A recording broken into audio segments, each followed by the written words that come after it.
Bo día a todas e a todos, gracias por estar aquí. O certo é que despois de escoitar os ponentes que escoitamos na rúa na primeira xornada, pois hoxe logo o nivel que temos de ponentes volve a ser un nivelón. Temos aí a Fran e a Daniel da Fundación Juana de Vega e a Leonor da Universidade de León. Así que eu creo que o que vamos a aprender hoxe, ou polo menos a documentarnos, que é o importante, vai a ser moito. Bo día, benvidos e moitas gracias aos ponentes. Imos dar primeiro a benvida a Fran García e a Daniel Canosa da Fundación Juana de Vega. Son os dous técnicos en desenvolvemento rural nesta fundación, os dous levan moitos proxectos. Imos darlles paso a eles directamente para que nos conte que son, que fan e por que tiñan que estar hoxe aquí. Moitas grazas. Gracias. Ben, bo día. Non sei se escoita ben así ou me teño que achegar máis. Escoitase ben. Sí. Ben, en primeiro lugar, como non pode ser de outra maneira, agradecer a presentación e especialmente o convite, non? Dende a Fundación Juana de Vega estamos encantados de estar aquí, unha comarca na que, como comentaba o señor alcalde, non, estamos traballando intensamente dende hai uns anos. Nese sentido, pois, bueno, agradecemos enormemente, non, a Fundación Florencio Delgado Urrerán o convite, non. Nese sentido tamén, especial para nós, ligar, non, estas dúas figuras, a de Urrerán e a de Juana de Vega, dúas figuras relevantes, non, da cultura galega. E brevemente, se me permitides, vou introducir un pouco que é a nosa fundación, porque por esta zona, no, de Galicia non somos tan coñecidos como no norte. É unha fundación privada, sen ánimo de lucro, radicada en Oleiros, na Coruña. Foi fundada en 1872 por mandato vía testamentaria. Juana de Vega falece sin descendencia e entonces deixa por esa vía testamentaria o mandato de crear unha fundación que se dedique nun principio orientada como escola agraria, pero que se dedique fundamentalmente a mellora da calidade de vida da xente rural. Mais de 150 anos despois seguimos traballando con este principio fundacional, resaltando sempre eses valores que hai no rural, que poden ser productivos, por suposto, ambientais e especialmente sociais, non? Unha cuestión que daqui imos falar na nosa ponencia. Nese sentido, lóxicamente, os lumes afectan moi directamente esa calidade de vida, e non afectan só a calidade de vida, afectan tamén a propia seguridade, non? Cada vez temos lumes máis potentes, cada vez temos lumes máis agresivos, e estes tres factores que comentaba, ambiental, social e económico, cada vez temos un rural máis vulnerable en relación a estes lumes, non? Gústanos dicir que, lóxicamente, o lume é unha problemática, pero entendemos que é tamén un síntoma dunha enfermidade maior, non? Nese sentido, cando unha persoa está enferma e ten febre, o primeiro que fai é tentar reducir esa febre, non? Eso sería, seguindo co símil, eso podría ser, o mellor, esa extinción, non? Pero se non vas ás causas que che xeran esa febre, se repetidamente volves a ter episodios de febre, tes que diagnosticar, tes que saber por que estás tendo esa enfermidade, non? E iso é un pouco o que nos está pasando, entendemos que nos está pasando cos lumes, non? Lóxicamente hai que dotar de medios de extinción, iso non imos a discutir, hai que dotar de medios a eses equipos que fan ese esforzo, non, de cuidar montes e vilas, pero temos que ir á raíz do problema, non? E a raíz do problema poderíamos resumir que é unha cuestión de ordenación territorial, basicamente, non? Tocounos vivir un cambio histórico, eu son licenciado en Historia, non? E nese sentido, non sei se é unha sorte ou unha desgracia que nos tocase vivir esta época, pero realmente estamos asistindo ao fin dunha transición que comezou nos anos 60, seguramente, eso é de sobra coñecido, non? O cambio dese modelo agrario tradicional a modelos máis enfocados á industria e á comercialización. E nese sentido estivemos unha transición de décadas e estamos chegando mellor a un punto final desa transición, pero realmente o mellor non sabemos moi ben a cara onde ir, non? E cal é esa transición? Pois é unha transición moi profunda a nivel estrutural, social, económico, da relación que temos co territorio, sobre todo, non? Estamos vivindo dunha forma distinta, a forma de habitar o territorio é diferente ao que era antes. E iso está xerando unha disfunción que se traduce en moitos aspectos, pero un deles que é o máis visible e seguramente o máis grave e perigoso son eses lumes forestais, non? Frecuentemente falamos, non? Manexamos un concepto de tres Galicias, non? Hai unha Galicia densamente habitada e densamente ocupada. Sí, vamos con.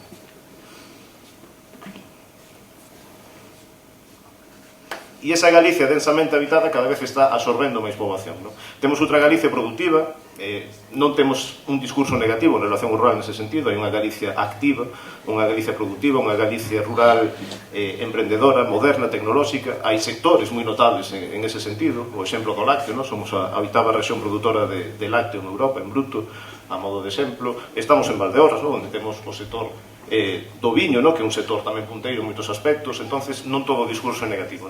E esa Galicia produtora tamén deixa paso unha Galicia onde se hai máis dificultades de xestión, de sobra coñecido, abandono, despoboación, etc. O mellor esa Galicia nos está anunciando como é o futuro das outras dúas, se non tomamos medidas urxentes nese sentido. Falábamos de que hai unhas condicións estruturais difíciles de cambiar. Vou dar así algún dato, non moitos, por non aburrir, e un dato significativo é como esa estrutura territorial que temos, como esa fragmentación da propiedade, por exemplo. 11 millóns de parcelas rústicas, pois é, para o territorio que temos, é un número moi significativo, moi elevado, seguramente. Incidindo en eso, en esa idea de onde vivimos e como vivimos, estes son datos do IGE, do Instituto Galego de Estatística, o 57% da poboación galega vive no 1%, no 1,2% do territorio. Isto é moi significativo, cada vez tendemos máis a esa concentración do hábitat. Nese sentido tamén, recalcando esa idea, máis da mitade da xente, o 54% da poboación, vive nas 7 cidades ou en núcleos de máis de 10.000 habitantes. E iso significa que temos amplas superficies territoriais que non están sendo xestionadas, lóxicamente. A fronteira urbano-rural cada vez é máis difusa, xa non sabemos moi ben que é rural, se Galicia sigue sendo un país rural, esa sería unha pregunta que tamén poderíamos lanzar á audiencia. Ou mellor, xa non somos un país rural, xa temos outros intereses, temos outro estilo de vida, outro modo de vida, e iso repercute, como decía antes, pois xuntado, lóxicamente, co cambio climático, con outras circunstancias, que esa residencia territorial cada vez é máis dificultosa, porque non temos contingente poboacional para manexar ese territorio. Bueno, ese dato que vemos na gráfica, temos superficie agraria útil, non tanta terra en calidade enolóxica como creemos, pero unha gran parte témola abandonada. Falamos casi d'1 millón de hectáreas que están abandonadas, que podrían ser terra productiva que non se está utilizando. Ben, nese sentido, máis alá dos datos, estes datos recentemente xa foron actualizados, digamos, o que fixemos na Fundación, unha vez pasaron os lumes, deixando unhas semanas de marxe, por respeto tamén ás persoas deses territorios, foi facer unha saída de campo. O compañeiro Daniel e Maiseu visitamos estas comarcas que padeceron os lumes. Comezamos no alto das Estivadas, en Cualedro, no límite entre Cualedro e a Limia, e dai iniciamos un periplo que nos levou ata Montefurado. Nese sentido, máis alá dos kilómetros percorridos e demais, o objetivo que tiñamos era, como técnicos, entender un pouco eso que estábamos vendo nas noticias. Nós non podemos poñernos no sitio das persoas que padecen estes lumes, non é comparable a nosa experiencia de visitar os lugares queimados, obviamente, co que sufren as persoas que os padecen de forma directa, e o objetivo real, final, era tamén acompañar a esas comunidades locais coas que xeralmente traballamos. Nos na Fundación, cando estamos nun proxecto, podemos ter o noso coñecemento técnico e demais, pero sempre nos apoiamos no coñecemento experto do territorio, e esos son as persoas que viven, que habitan e que traballan nos territorios. Nese sentido, absolutamente en todos os nosos proxectos contamos con esta participación pública, con esa opinión. Unha vez son estes lumes, nos interesamos por esas persoas e entonces decidimos facer esta visita de campo para que nos relaten, que nos conten como viviron o proceso, que claves entenderon eles deste proceso. E nese sentido sí que vimos, despois Daniel incidirá nisto, vimos un cambio de actitude respecto a outros episodios de lumes, porque, lóxicamente, a gravidade da situación actual leva a que teñamos unha actitude nova. Unha actitude nova que entendemos como positiva, precisamente conectando co título desta xornada, o Cagroma. Temos moitas comunidades rurais, moitas comunidades de montes, moitos axentes locais que están activos, temos hoxe na mesa algún deles, en ese sentido vemos que sí que hai un cambio de actitude e esperemos que un cambio de paradigma. Ben, nese sentido, como vemos nas imaxes, os resultados, a realidade de eso que visitamos, a modo así de escolma, temos esa parte do territorio que está infrautilizado, temos esas hectáreas que comentaba que están abandonadas e, lóxicamente, o resultante diso unha paisaxe moi vulnerable. Esa estrutura paisaxística está fondamentalmente alterada. Galicia é un territorio moi antropizado. No momento que deixamos de facer ese manexo, as condicións cambian e somos pasto deses lumes, e nese sentido a natureza non ten xa recursos para xestionar eses lumes. Entendendo o lume como un fenómeno natural, o territorio xa non pode facer fronte a esa magnitude dos lumes. Esa paisaxe xa non ten capacidade de asimilar o que está pasando. Aquel mosaico paisaxístico tradicional, onde todo estaba no seu sitio, que era un modelo que en moitos casos tamén era dificultoso para a subsistencia, pero que nos permitía un certo equilibrio, eso desapareceu. En ningún caso pretendemos romantizar ese pasado, nin moito menos, pero sí tomar leccións do que se estaba facendo ben e que podemos replicar de cara ao futuro, non? Nese sentido, esa continuidade dos lumes, pois, de non cambiar esa parte estrutural, podemos seguir, como decía anteriormente, tratando esa febre, pero non vamos a conseguir detelo se non vamos á base e á raíz do problema. É un pouco exemplo, non, desas saídas de campo que facíamos. Nos sempre decimos que traballamos con dúas componentes, non? Temos esa base territorial, que é fundamental, porque traballamos co territorio, coa paisaxe, e a paisaxe xurde precisamente desa relación das persoas co territorio. Sin as persoas non facemos nada. É certo que nos modelos actuais non precisamos do mesmo contingente de poboación no rural para manexar o territorio, para gestionar ese territorio, pero sin a xente, sin as comunidades locais, sin as comunidades rurais, non poderíamos facer nada. E penso que xa lle dou a palabra a Daniel. Ana, sí. Nada, problema técnico menor, non pasa nada. Métoche un pouco de mau. Sempre hai que facer así algo no directo. Sí. É para ver se a xente está atenta ou non. Aquí o que se estaba quedando así un pouco tal, despertou. Sí, nada, a mí gustame falar así un pouco de pé, son máis inquieto. E sí que é certo que, inda que a finalidade é o que surgiu, non foi de ningún proxecto, senón foi algo natural de querer saber como estaba a xente do territorio, fomos escoitando, fomos vendo, e sí que frente a noticias, non, que hai esa tendencia a generalizar solucións, a generalizar problemas, vimos como moitos matices, moitas diferencias, e quixemos tamén sacar unha serie de leccións, que non son unhas leccións como se foran escritas nun testamento, senón que é para que nos cuestionedes, que nos digades e conocer realidades particulares. Unha delas era iso, non? O tema de se arden os pinos, os eucaliptos, se as frondosas funcionan, non funcionan. Un pouco o que vimos é que temos que ir vendo o primeiro que máis surgía tamén pola vida das persoas, que xa empeza a verse peligrar, e ademais que os núcleos hai que protexelos e hai que redefinir que especies empleamos e hasta onde as empleamos. E iso varía, inda que aquí a mellor temos unha lei que di 50 metros, cada territorio, cada zona, cada núcleo ten unhas circunstancias particulares.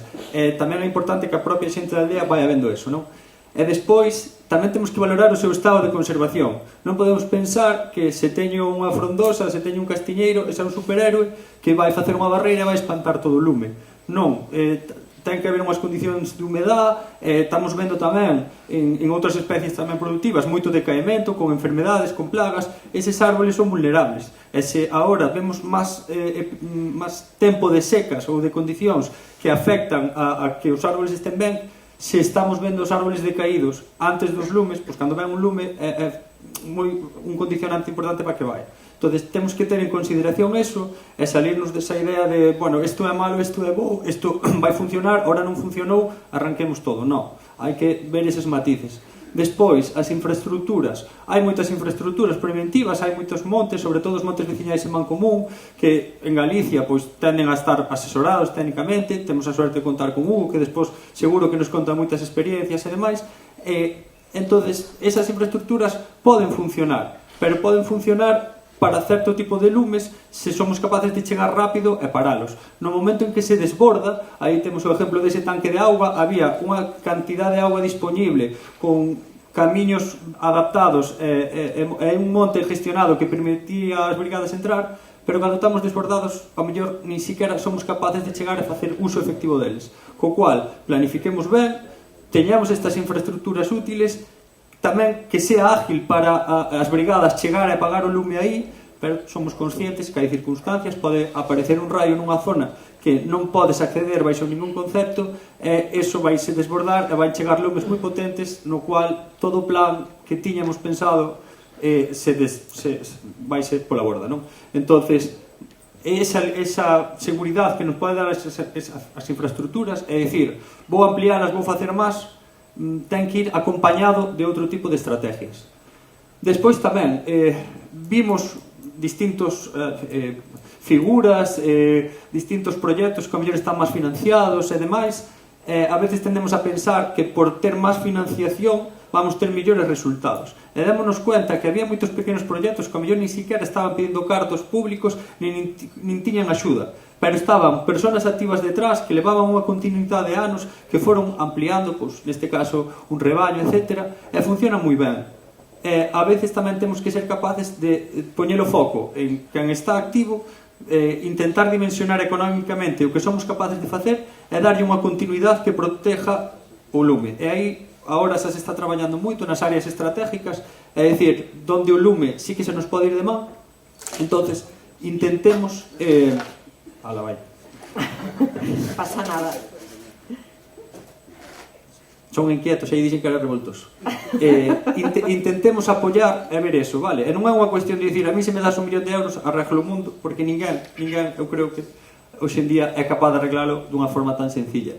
Despois, vemos moita xente activa facendo cousas, falaba Fran, non, da propiedade individual, ao mellor todos facemos un esfuerzo, plantamos esta parceliña, pero claro, os lindes tamén influyen.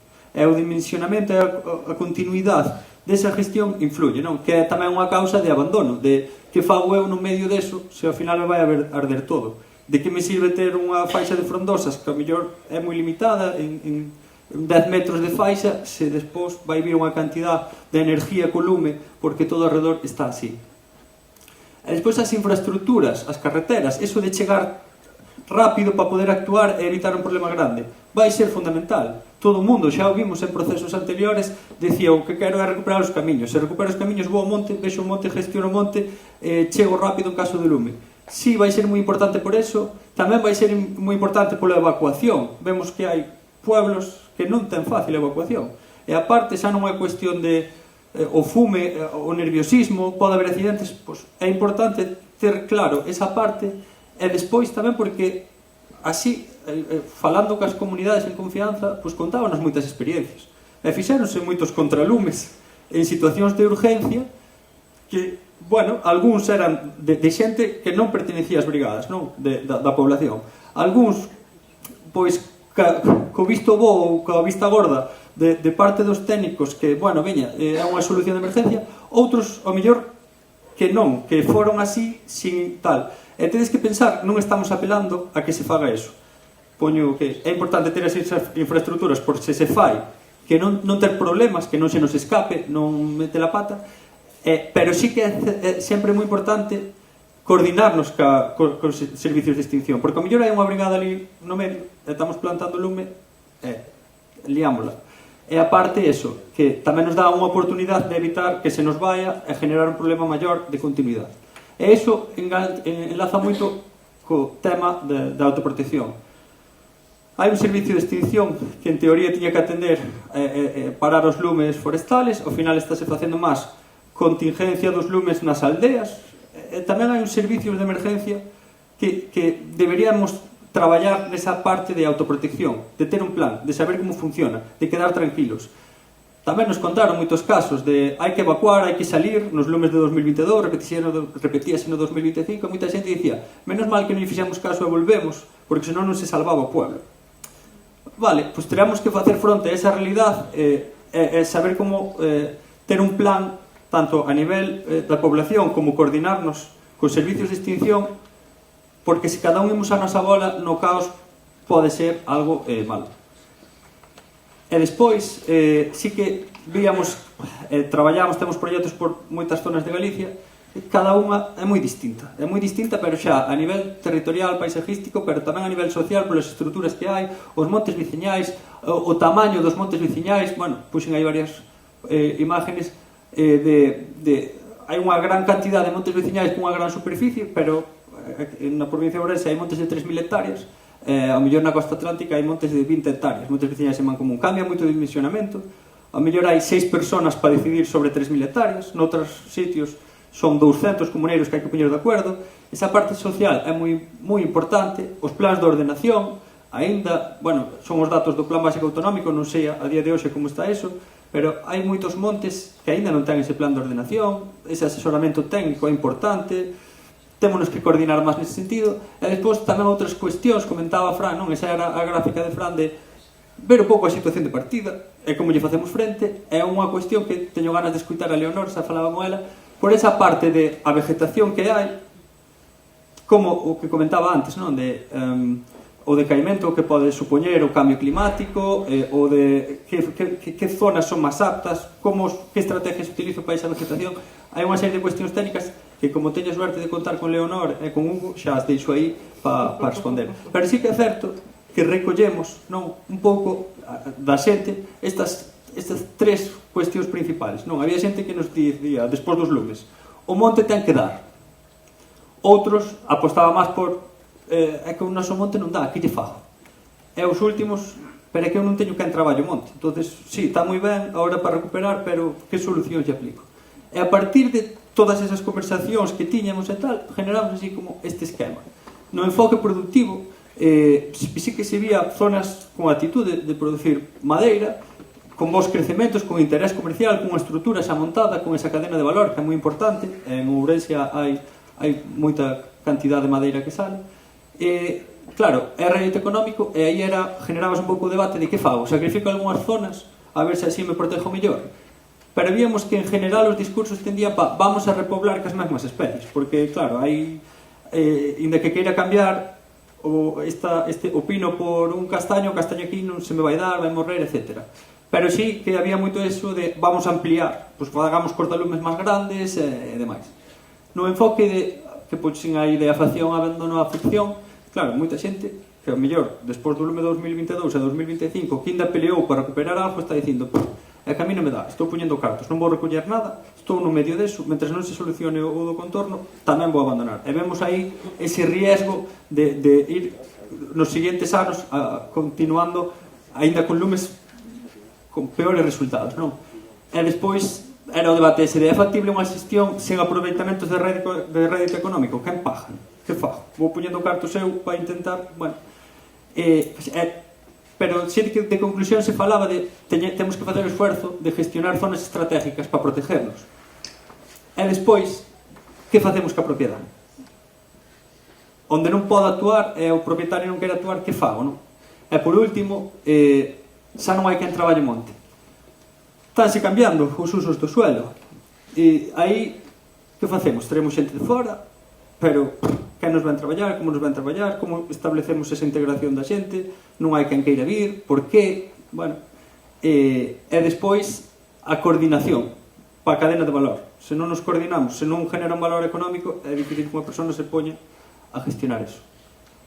Creo que nos estamos estendendo, Fran. Sí. Perdón. Bueno, brevemente facer tamén un repaso máis alá do teórico, máis alá desta visita de campo que comentamos Daniel e eu, un pouco de proxectos nos que estamos traballando no que precisamente falaba antes, no, de ese cambio estrutural na relación que temos co territorio, nesas novas dinámicas de habitar o territorio. Entón, o que estamos facendo na Fundación Juana de Vega é tratar de dar soporte a comunidades locais que pretenden facer cousas, no? Algo tan sinxelo e tan difícil como iso, non? Nese sentido, un proxecto que rematou recentemente é o CAPRIF CC, que, bueno, un acrónimo dun título moi longo que xa explica en si o proxecto, Comunidades Activas, Paisaxes Resilientes ante Incendios Forestales e Cambio Climático. É dicir, todo está xa aí, non? Un pouco que pretendíamos con ese título longo é mostrar os contidos do proxecto que basicamente consistiron en traballar con diversas comunidades locais, fosen montes veciños en Mancomún, montes de varas, propiedades privadas particulares, e nese sentido traballamos en 5 áreas de Galicia e Asturias, e o que se facía traballar con esas comunidades locais, un total de alrededor de 60, que estivesen en diversos estados de xestión, en diversos modelos productivos, en diversos modelos de organización sociocomunitaria, etc. Non?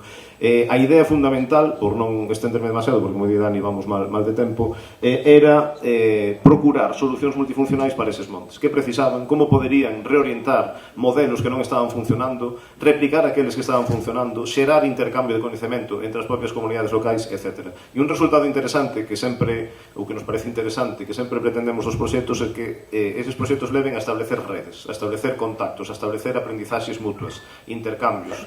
E neste caso hai unha rede de comunidades xestionadas dentro do proxecto CAPRIF. Se alguén ten interese pode visitar a web que todavía está activa e aí se poden descargar informes do proxecto e este listado, non, de comunidades activas. E a verdade é que foi un proceso moi interesante porque víamos que realmente a veces as barreiras que se perciben dentro da comunidade local poden ser facilmente subsanables no marco dun proxecto. A dificultade está no día seguinte ao que o proxecto remate, non? Por eso nós sempre tentamos retornar aos territorios nos que estamos traballando para que a duración do proxecto non marque esa actividade, non? Que vaya máis alá deses fondos que comentaba Dani. E a veces, con imaginación e con iniciativa, e máis alá de que os proxectos rematen e que se rematan eses fondos, sí que consiguen establecer modelos que funcionan.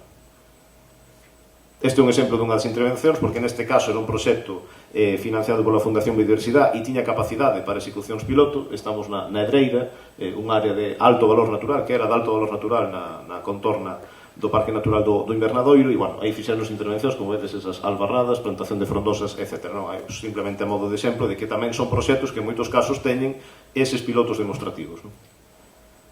Un proxecto radicalmente distinto é Paisactivo, que todavía está en funcionamento, remata agora no ano 26, este é un proxecto Interreg POCTEC con Portugal, un proxecto espello con Portugal. No? Este proxecto se fundamenta sobre todo en esa outra parte que comentaba, na parte máis ecosocial, digamos, na parte máis comunitaria. No?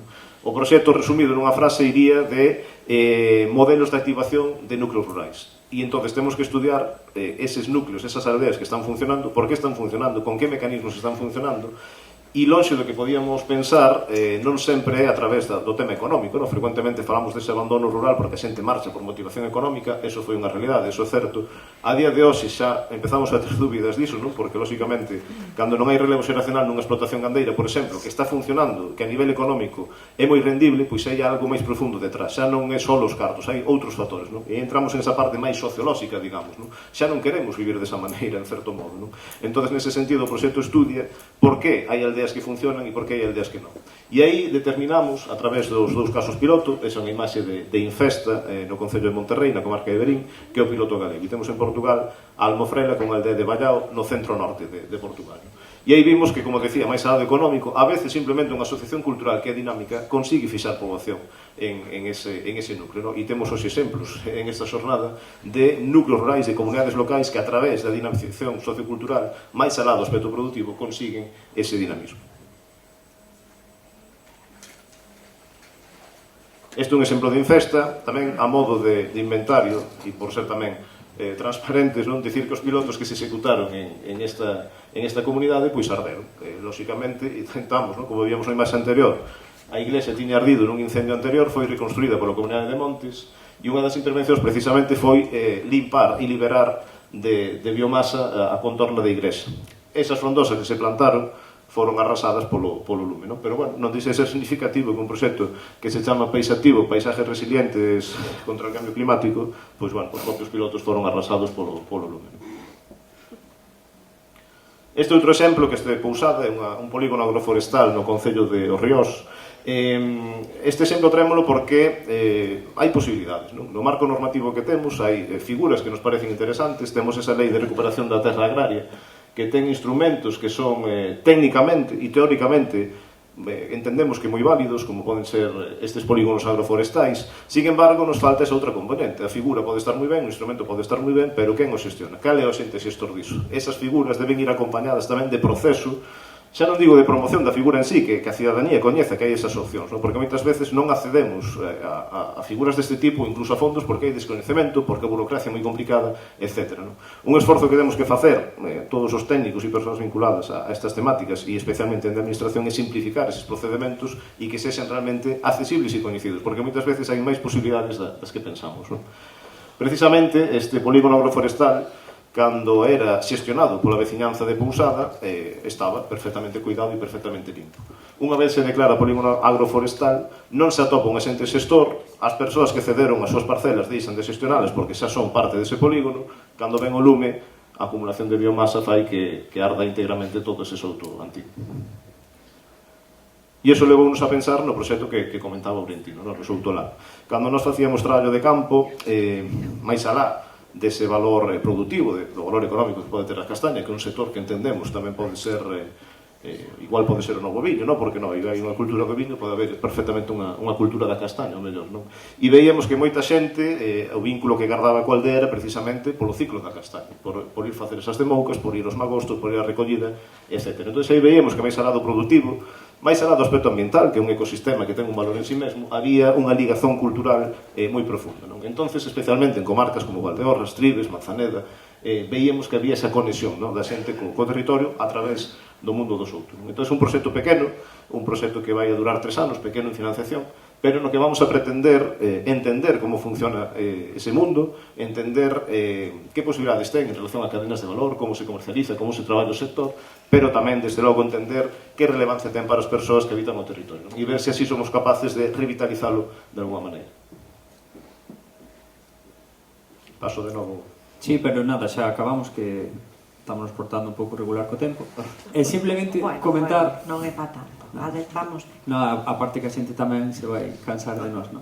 Sí que todo o que comentamos, cando traballamos por aí e o vemos, a necesidade da escala, poñía aquí esta imagen, aparte de por ser moi colorida, que está sobrepoñendo os montes veciñais, nesas manchas verdes, cos lumes, coas aldeas, vemos que na comarca de Valdeorras, por exemplo, a necesidade que temos de coordinarnos con distintos agentes que están ou que influyen no que pode ser a recuperación do territorio para evitar futuros lumes. Non, temos esas 211 aldeas que me salían aí según o meu análisis, que hai que proteger, que habrá xente, que habrá que contar con esa xente. Están as comunidades de montes, parte delas teñen convenios ca administración, co cual tamén hai que contar que a administración ten a competencia na gestión. Hai moitas persoas que están, os gandeiros tamén, temos exemplos, non, que van falar despois, como Mario, que están nese territorio, que nos poden axudar, coordinarnos, é fundamental. E se non somos capaces, non, de generar ese diálogo, por moito que fagamos un proxecto moi concreto nun monte e pensemos que resolvemos a nosa realidade, as escalas que estamos vendo non van a influir.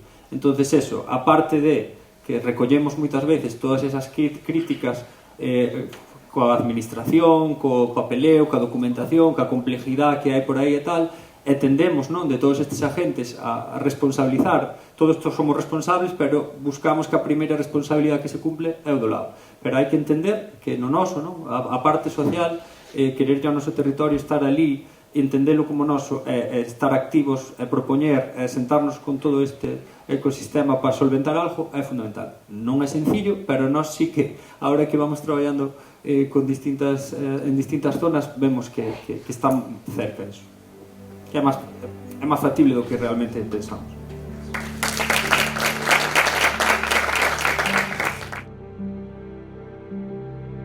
Leonor Calvo Galván é doutora en Bioloxía pola Universidade de León e a súa investigación céntrase nos efectos dos incendios, recorrencias, severidade no contexto do cambio global.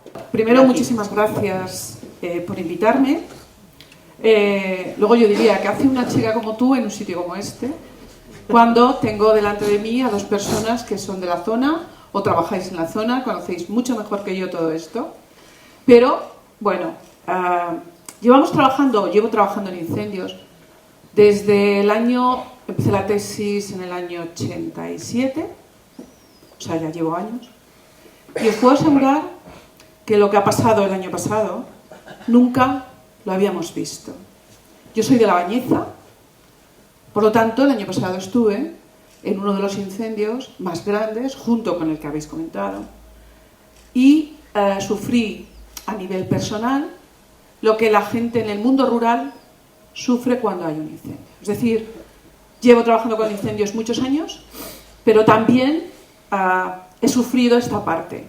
Previamente, en el año 2024, estuve en Estados Unidos, en la zona de Oregón, y sufrí lo mismo allí, es decir, los efectos de los incendios cuando cortan carreteras, cuando hay humo, cuando te tienen que confinar y cuando te tienen que mover. Entonces, esos sentimientos te hacen decir, llevo tantos años trabajando en incendios y llego al año 25 o al 24 y me siento en una situación que cada vez es peor. Bueno, pues en principio es así. Fijaos, vengo un poco en representación de la Universidad de León y en representación del grupo que decía, dirigí un grupo, somos un grupo que llevamos trabajando ya, como se decía, en incendios forestales. Trabajamos en incendios forestales y trabajamos en quemas controladas como un mecanismo de gestión, es decir, el uso del fuego, que a veces está demonizado y que nosotros decimos posiblemente haya que usarlo un poco más de forma controlada para intentar no alcanzar esto, ¿de acuerdo? Entonces, fijaos, ¿qué lecciones estamos aprendiendo? Lo que estamos aprendiendo es que estamos en un nuevo paradigma, que los incendios forestales ya no son como eran y que ahora vamos a tener que enfrentarnos cada vez de forma más frecuente y recurrente a eventos extremos de fuego. Eventos extremos que hay que gestionar de alguna manera. Y en esa gestión es donde, desde el grupo, normalmente hablamos de gestión integral. Cuando hablamos de gestión integral, tenemos 3 patas. Hay alguna más, ¿vale? Pero estas 3 son fundamentales. Por un lado, hay que trabajar en extinción. Antes estaba comentando, por supuesto, que hay que seguir investigando en cómo intentar ser eficaces. Ahora se está trabajando en unos nuevos modelos de territorio donde se definan, en el momento que aparezca un incendio, la vulnerabilidad de las carreteras, para evitar que cuando haya desplazamientos se pille a las personas en carreteras que son muy peligrosas. Entonces ahora se está trabajando en este aspecto desde el punto de vista digital. Cuando aparezca un incendio vamos a ver cuáles son las vías más fáciles por las cuales no va a haber tanto problema a la hora de no solo entrar a extinguir, sino sacar a las poblaciones. Bueno, pues ese es un efecto que desde el gobierno central se está también, y autonómico, en el caso de Castilla y León, entiendo que Galicia, que vais en la parte de extinción de incendios, desde mi punto de vista, bastante más avanzados que Castilla y León, ¿de acuerdo? También tenemos que tener en cuenta, para mí la parte más importante es la prevención.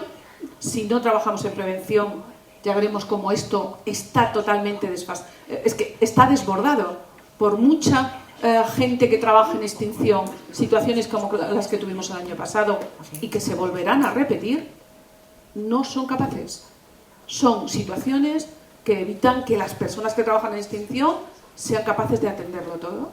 Y por último, la última pata, que es restauración, ¿de acuerdo? Es decir, tenemos que trabajar en todo esto. Entonces, en este sentido, sí que es verdad, fijaos, yo os pongo unos datos, León y Orense son las 2 provincias con mayor problemática. La diferencia está entre se ha quemado tanta superficie, tanta otra.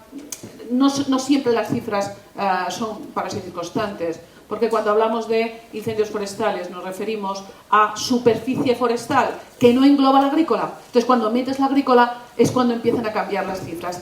En todo caso, fijaos que entre las 2 provincias representaron el 60% de la superficie que se quemó. Pero es que en el 2022 ya tuvimos una situación complicada y lo que nos pasó el año pasado vamos a ver que va a seguir pasando. Fijaos, porque os decía yo que los servicios de extinción estaban sobrepasados. Lo que más conozco es la provincia de León, hemos trabajado algo en Galicia, pero sobre todo trabajamos en Castilla y León.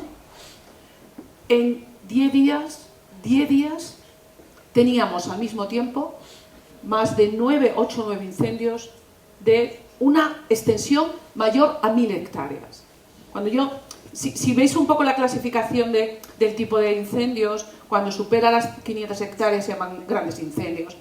Es que eso ya, en este momento, no tenemos que trabajar con esa clasificación. Tenemos que ir a mega incendios, por encima de 1000, 2000, 5000, 10.000 hectáreas. Entonces, claro, cuando tú en 10 días tienes esta situación en una provincia, es imposible que los medios de... Bueno, eso en Castilla y León, pero es que teníamos, mirad, Orense.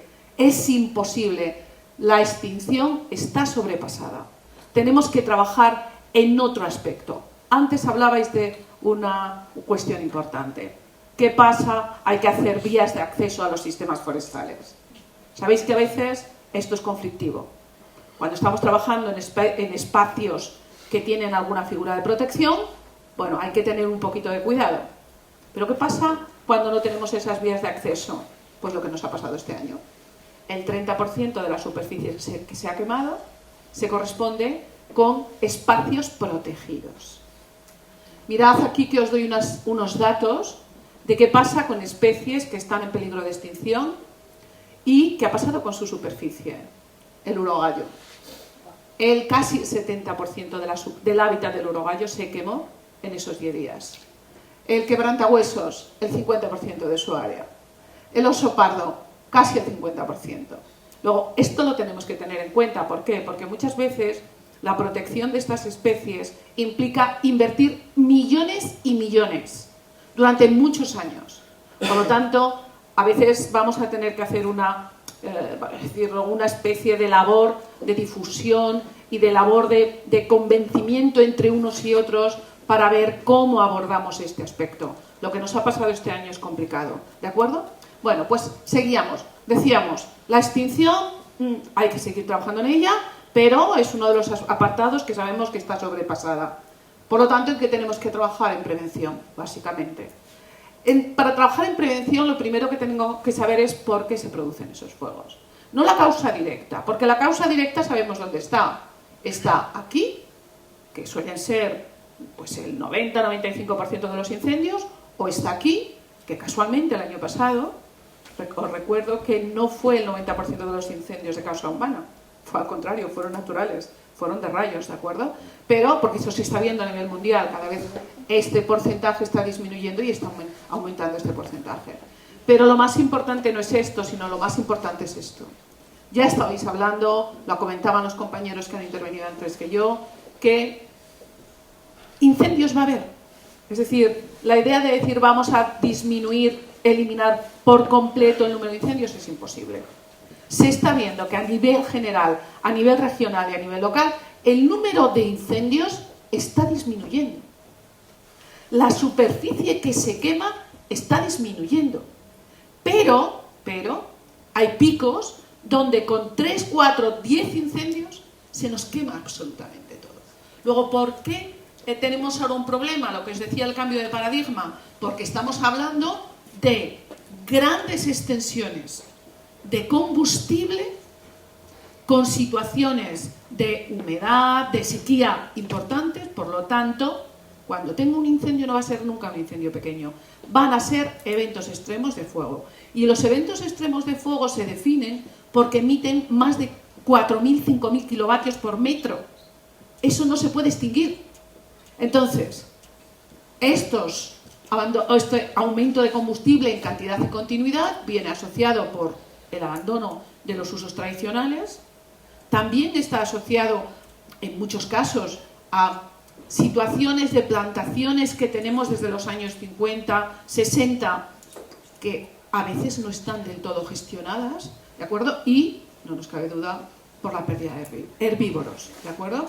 Tanto en la ganadería como en algunas zonas los herbívoros naturales que realmente controlan ese sistema. Luego aquí tenemos una de las patas, que es el motor principal.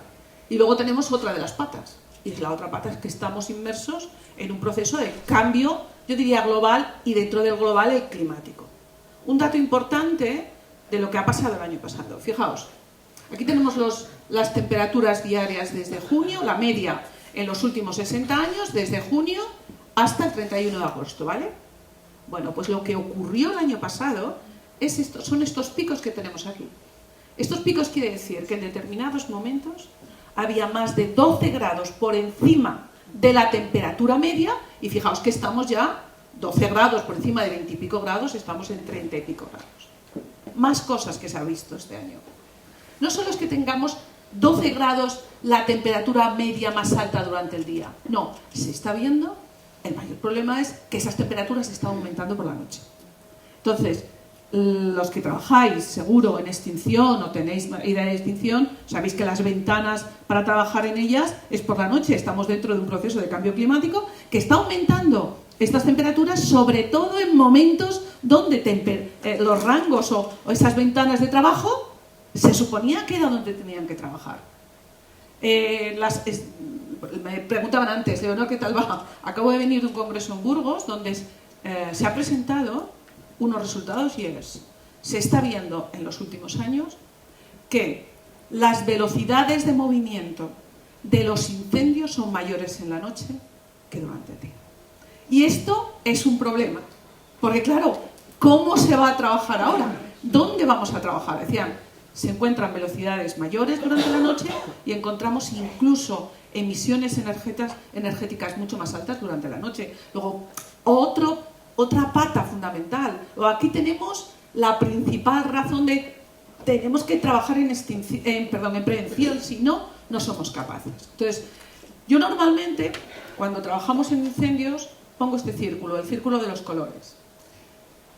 Partimos de una situación en verde oscuro, en un momento dado estamos en rojo cuando es la alarma de todos nosotros, una situación complicada a nivel social, y luego pasamos al negro. Entonces, la cuestión ahora está, este paso de negro a verde claro, que es la regeneración, ¿de qué depende? Y segundo, de verde claro a verde oscuro, ¿vamos a ser capaces de pasar, sí o no? Es decir, ¿vamos a ser capaces de volver a la situación cero? Si os dais cuenta, este círculo no está cerrado, está abierto. ¿Por qué? porque este paso es muy complicado. Entonces, volver a sistemas maduros es muy difícil en nuestras áreas, donde lo normal es que vuelva a aparecer otro incendio y esto vaya perdiendo, ¿vale? Entonces, el paso de aquí negro a verde claro, el paso de regeneración después del fuego, depende de un factor clave, que es la severidad. La severidad refleja el grado de daño que produce un incendio y está asociada a la temperatura de ese incendio. Entonces, la clave está en ser capaces de identificar esas severidades, porque yo identificando las severidades, cuanto más roja que lo tenemos, más severo, tengo idea de por dónde tengo que ir gestionando después del fuego restauración y tengo idea en prevención. Voy a identificar bajo qué situaciones yo tengo estos puntos rojos o estas situaciones rojas, ¿de acuerdo? Por eso nosotros siempre estamos funcionando, después de un incendio, en definir severidades, definir el grado de daño. Esto se hace con imágenes de satélite, claro, cuando estás trabajando con más de 1000 hectáreas, no, 1000, 2000, 5000, 20000, necesitas imágenes de satélite, pero esas imágenes de satélite, desde el punto de vista científico, van muy bien, pero nos dan valores continuos. Entonces, lo que hay que hacer después es poner estas diferentes manchas, es lo que se llama clasificar estas imágenes, ¿vale? Entonces, ¿cómo hacemos esto? Con dato de campo. Se sale al campo y se va determinando con unos índices si está más quemado o más severo o menos severo, y al final somos capaces de dar esta clasificación en zonas muy complicadas, zonas menos complicadas y zonas que no nos deberíamos de preocupar mucho, porque esto es importante a corto plazo, ¿de acuerdo? Entonces, fijaos, aquí os pongo dos mapas con los que nosotros estamos viendo. Antes os decía, en el campo se ve muy bien, mirad, muy quemado, no queda ninguna acícula, por ejemplo, moderadamente quemado, casi todo, en un pinar se ve bien, casi todo está soflamado, pero no tengo nada verde, y poco quemado cuando toda la copa se me ha quedado en verde, por así decirlo, ¿vale? Esa es una clasificación que nosotros damos en campo para luego caracterizar esos mapas que nos salgan coloridos. Mirad, este es el incendio de la zona de la Bañeza, que ya está categorizado, donde digo, es verdad que se me han quemado 30 y pico mil hectáreas, pero atención, que a lo mejor los puntos donde yo tengo que incidir en restauración son mucho más pequeños. Tengo 4 puntos, ¿os dais cuenta? Entonces, este es el primer paso. Esta es la zona, este es el mapa del incendio que empezó en Porto, en Portugal, y que alcanzó la zona de la Cabrera, ¿de acuerdo?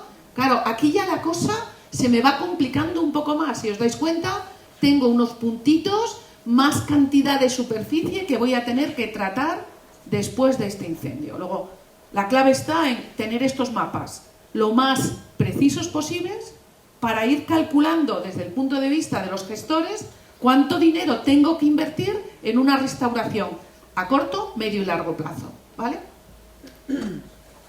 Os decía, ¿por qué esos mapas eran importantes? Porque me daban información de bajo qué situaciones he alcanzado altas severidades y luego cómo tengo que restaurar. Entonces vamos a ver algo de bajo qué situaciones he alcanzado estas altas severidades. Fijaos, aquí os pongo, son unos gráficos, un poco de artículo científico, pero mirad, lo que me están diciendo es, el DNVR es un índice que mide la severidad, ¿de acuerdo? Y estos son índices o variables que me van a relacionar la estructura de la vegetación con esa severidad. ¿Qué hemos visto? Que en sistemas de pinares, cuanto mayor es la acumulación de biomasa viva, acumulación continua, continuidad horizontal, mirad lo que está haciendo el índice de severidad. Ahí ya tengo una pista. No puedo tener sistemas muy continuos, sobre todo de especies como son los pinos. Segunda, ¿qué pasa en un pinar que se ha quemado y que a los 10-15 años no se ha gestionado? Pues que la situación es incluso más complicada que al principio. Estamos bajo unos modelos de combustible de alta continuidad, de matorral y el regenerado de árboles, pico máximo de severidad a los 14-15 años. Segunda pista. Y última pista, que es lo lógico. Cuando yo tengo sistemas que no se están por así decirlo, tratando a nivel de sotobosque, yo tengo continuidad entre este matorral y la copa de los árboles. Por lo tanto, a medida que aumenta esta continuidad, mayor severidad. Aquí ya tengo 3 pistas de gestión. Fijaos, hay un índice que nosotros usamos muchísimo y decimos, cuando la distancia entre el matorral y la copa de los árboles es menor de 1 metro, estate seguro que en un incendio va a pasar a copas. Los incendios más severos son los incendios de copas. Vale, esto es en sistemas arbolados. Ay, ¿qué me pasa? Perdón. ¿Qué me pasa en la mayor parte de las áreas que están dominadas por matorrales? Pues, mirad, aquí tenemos el mismo índice y superficie cubierta continua por el matorral. Lo mismo. A medida que aumentan las áreas ocupadas de forma continua por matorral, volvemos a tener severidades muy altas. Esta es una variable que representa la heterogeneidad. Voy a ver si separo esto porque está metiendo ruido. ¿Así me oís, sí, verdad? Vale, vamos a ver. Esta variable representa la heterogeneidad de estructuras en el espacio. Me explico. Aquí hay como una especie de imagen de, imaginaos, esto es un bosque, esto es un pasto, esto es un matorral. A eso me refiero con heterogeneidad de estructuras. Entonces lo que se ve es que a medida que aumenta la heterogeneidad de estructuras, disminuye la severidad. A escala de paisaje, no vamos a pensar en mosaicos de 1 hectárea, a escala de paisaje tenemos que tener sistemas que tengan, no tiene por qué haber bosques, por supuesto, pero al lado a lo mejor tiene que haber matorrales, al lado a lo mejor tiene que haber pasto, y esto lo que hace es que esas diferentes estructuras disminuyan la severidad de los incendios. Por lo tanto, acordaos que os dije al principio, nosotros muchas veces proponemos el uso de fuegos prescritos para gestionar el territorio. ¿Y qué hemos visto? En un estudio que hemos hecho, este es un estudio de Portugal, ¿vale?, donde utilizan mucho las quemas prescritas. Esta es la severidad en una zona donde no se había aplicado ninguna quema prescrita y en una zona donde ya tenían quemas prescritas. Aquí está la demostración científica de que sirven para marcar heterogeneidad en el paisaje y disminuir la severidad de los incendios que seguro van a pasar. Más cosas que hemos visto. Antes os decía, hay que saber primero qué estructuras me van a dar alta severidad, y dentro de esas estructuras yo decía, abogamos por heterogeneidades a escala de paisaje. ¿Y qué pasa con los diferentes ecosistemas o sistemas que estén dominados por pastizales, por matorrales, por quercíneas, por pinares o por bosques mixtos? Fijaos, hemos comprobado cuáles de estas especies, por así decirlo, o sistemas dominados por estas especies, son más severos en un incendio o son menos severos. Aquí tenéis la clave. Máxima severidad, máxima siempre en pinares, matorrales. Menores, hombre, por supuesto, en cultivos, ¿vale? Y por supuesto en pastos, pero fijaos cómo las severidades en pastos y las severidades en sistemas dominados por quercíneas son las más bajas. Siguiente pista. Ya vamos teniendo idea de por dónde van las actuaciones, por dónde deberían de ir las actuaciones para prevenir eventos extremos de fuego. Nos queda otra pata, en prevención, y es esta. Todo esto que nosotros tenemos hay que enseñarlo un poquito a la gente, para que sean conscientes de que a través de la educación ambiental podemos hacer algo. Antes hablabais del proyecto Soto de Castaños. No he traído los datos, pero os puedo asegurar que nosotros estamos también trabajando en puntos estratégicos. Se sabe que no se puede trabajar en todo el territorio, pero hay unos puntos estratégicos donde históricamente ha habido muchos incendios y a ver qué hacemos. Entonces hemos comparado, mediante programas de ordenador que definen en función del tipo de modelos de combustible cómo se va a comportar y qué severidad va a tener, y hemos utilizado los sotos de castaños como una de las variables a meter en estos programas. Y hemos visto que la reducción de la severidad, si el soto de castaños está gestionado, porque no es tener soto de castaños, es gestionarlo y usarlo, reduce significativamente esa severidad. Entonces, aparte de sotos de castaños, el uso de la ganadería, etcétera, pero es en concreto los sotos de castaños, ¿vale? Bueno, pues vamos a ir ya a la última pata. ¿Cómo vamos de tiempo? Cuando veas que eso, yo no suelo callar, pero bueno, vamos a ver. Vamos a ver qué pasa con la restauración. Fijaos, cuando nosotros hablamos de restauración, yo siempre digo, para trabajar en restauración tenemos que hablar de tiempo. Y un aspecto clave sería hablar de tiempo cero. Dices, Leonor, ¿qué es el tiempo cero? El tiempo cero es el prediagnóstico. Si tenemos información a escala territorial de qué vegetación, qué estructura, cómo ha ido cambiando en los últimos años y establecemos áreas sensibles antes de que ocurra el incendio, una vez que lo tenga, ya tengo puntos priorizados donde actuar. Eso sería lo lógico, ¿de acuerdo? Yo os puedo asegurar que en Castilla y León esto no lo tenemos. En Valencia lo tienen unos mapas perfectamente definidos donde tienes la mayor vulnerabilidad y el mayor riesgo, y a partir de ahí actúan. Nosotros normalmente actuamos a partir de este momento, es decir, ocurre un incendio y tenemos que pensar en actuaciones de emergencia, ¿vale? Y actuaciones de emergencia que todas tienen que ser antes de un año. Es verdad, y esto está demostrado, que después de estos incendios que tenemos, se suele poner mucho dinero, sobre todo en este primer año, primero o segundo año. Pero os puedo asegurar que la restauración va también aquí, que pasa a los 5 años y que suele pasar a más de 5 años. ¿Os acordáis que antes os dije un sistema que se ha quemado, que lleva 15 años, entre 10 y 15 años sin gestionar, voy a tener mucho mayor problema? Luego, económicamente tenemos que pensar aquí y tenemos que pensar en estos otros dos puntos, ¿vale? Mirad, en este incendio, el que ocurrió en el Valle del Silencio, ¿de acuerdo? El incendio de llamas de la Cabrera, que pasó al otro lado. ¿Qué es lo primero que yo tengo que tener en cuenta para definir estas actuaciones a menos de 6 meses? Primero, este mapa de severidad. Además del mapa de severidad, tengo que tener mapas de pendientes. Entonces, yo ya tengo unos puntos, ¿vale? Yo ya tengo unos puntos clave con severidad y pendientes. ¿Qué me faltaría? Meter la vegetación. Yo tengo que saber qué tipo de vegetación tengo ahí. ¿Por qué? Porque es muy probable... esto se va por atrás ya. Es muy probable que tenga especies que no necesitan nada. La Carquesia, el brezo rojo. El brezo rojo es la Erica australis. Sabes que se te va a regenerar antes de un año.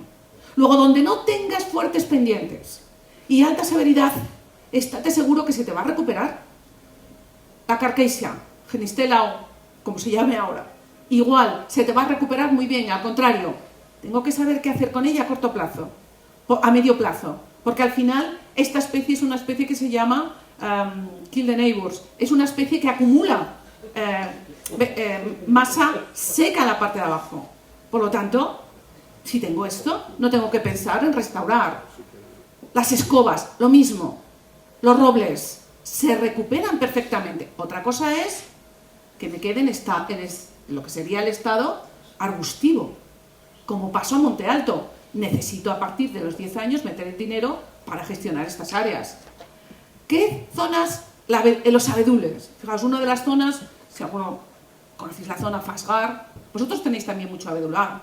Después del incendio, ¿qué hacemos? Recogían semillas para plantar abedul.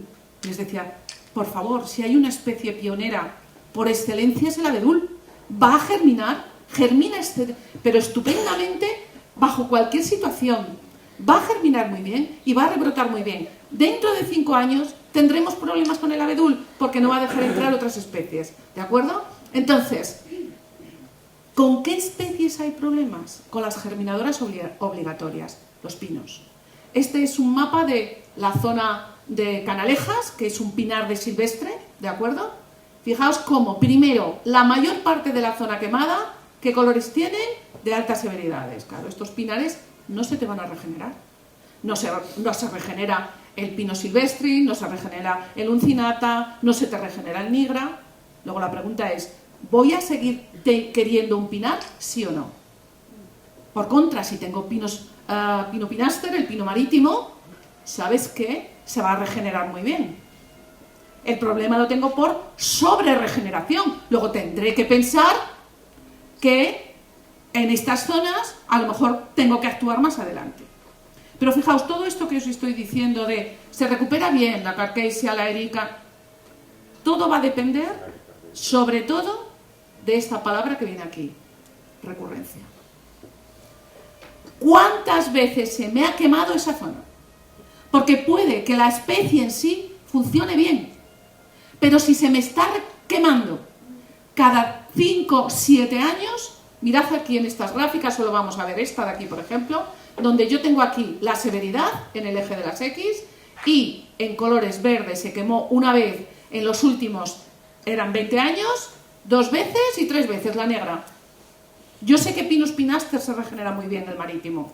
Ahora bien, donde se me haya quemado 3 veces, no se va a regenerar. Luego, pensad que a la hora de establecer cómo restauro, yo tengo que tener en cuenta la severidad, la pendiente que tengo, cuántas veces se me ha quemado, aparte de las especies, ¿de acuerdo? Y por último, y ya no os preocupéis que aquí acabo, la clave está en proteger el suelo. Por eso os decía, mapas de severidad alta. La severidad alta lo que hace es desestructurar totalmente el suelo. Cuando uno va a una zona quemada, mete el pie, eso se ve muy bien, y según lo metes te hundes un poquito y dices, uy, pero si está como harina, eso es que he desestructurado el suelo. Y ahí es donde tengo que intervenir, solo en esos puntos. La desestructuración del suelo consiste básicamente en que las temperaturas que alcanzan superan a nivel de suelo 500 grados, a nivel de suelo, que eso no tiene nada que ver con la parte aérea. Entonces, claro, eso que me va a tener que en las siguientes lluvias pueda tener esto. ¿Cómo lo soluciono? Pues hay muchos proyectos que están buscando nuevas alternativas. Hoy por hoy lo que está funcionando es la paja. Unos compañeros vuestros, Cristina Fernández, José Antonio Vega, de Lourizán, han comparado la eficiencia del uso del mulch de paja, del mulch de astillas, de barreras con matorral o de suelo quemado sin tratar con relación a la erosión. ¿Qué es lo que han visto? Que lo que mejor protege es siempre el mulch de paja. Durante el primer año, ¿os dais cuenta que me pasa el segundo año? Nada, no lo necesito. ¿Por qué? Pues porque ya tengo la vegetación que había originalmente. Entonces, solo en esas áreas debemos de hacer esto. Por supuesto que hay que trabajar a corto plazo protegiendo los arroyos, porque si no, toda la agua al final no la vas a poder usar y algunas de las actividades que vosotros proponíais, las fajinas, ¿vale?, para proteger ese suelo, o las albarradas. Atención con las albarradas, que muchas veces se utilizan demasiado en arroyos y después lo que estás provocando es que se te abra ese arroyo, es decir, que se pierda un poquito más, ¿vale? Y para mí lo más importante es esto último. Cuando tenemos una situación como la que estamos teniendo, cuando tenemos 30.000 hectáreas, 25.000 hectáreas quemadas, es una oportunidad para planificar y para que no hagamos cada uno lo que se nos ocurra. A mí me llamaba y me decía, Leonor, digo, no echéis nada, tranquilos, vamos a alimentar a la fauna, vamos a echar, digo, ¿sabéis lo que estáis haciendo echando manzanas en el campo? El jabalí. Es el único que vais a conseguir que aumente su población. Hay que planificar y esa planificación tiene que ser a gran escala, porque si no, cada uno de nosotros vamos a ir haciendo, yo hago esto, yo hago lo otro, yo quito la madera, yo no la quito. ¿Entendéis lo que os quiero decir? Entonces, aprovechemos las oportunidades que nos dan estas desgracias para hacer unas planificaciones que nos permitan trabajar con espacios resilientes. Y solo focalizar en aquellas situaciones, a corto plazo, más complicadas. Yo os he dado un poquito los datos. Máxima severidad, máxima pendiente y vegetación que tiene problemas. ¿De acuerdo? Lo demás va poquito a poquito y lo único que tenemos que pensar en esa planificación es que hay que hacerla de acuerdo con la población rural. Si yo planifico y decido poner este paisaje como los chorros del oro por mi cuenta, pero no tengo en consideración qué quiere la población. ¿Quiero tener colmenas? ¿Quiero tener pinares? Cada uno de estos va a dar un servicio ecosistémico. Si quiero mantener la población rural, tendré que saber también de qué quieren vivir.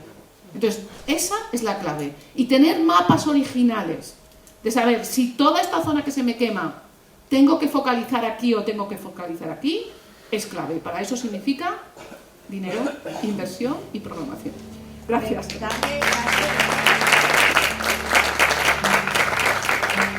En esta segunda mesa queremos falar dun monte diversificado. Traemos o exemplo que nos vai a presentar Hugo Rodríguez, que é técnico forestal e traballador de Admenland. Bos días a todos. Quero agradecer evidentemente o convite da Fundación. Moitas gracias por convidarme e é un placer estar aquí. Falar despois dunha eminencia como Leonor é un pouco complicado, vou no intentar, a ver si son capaz.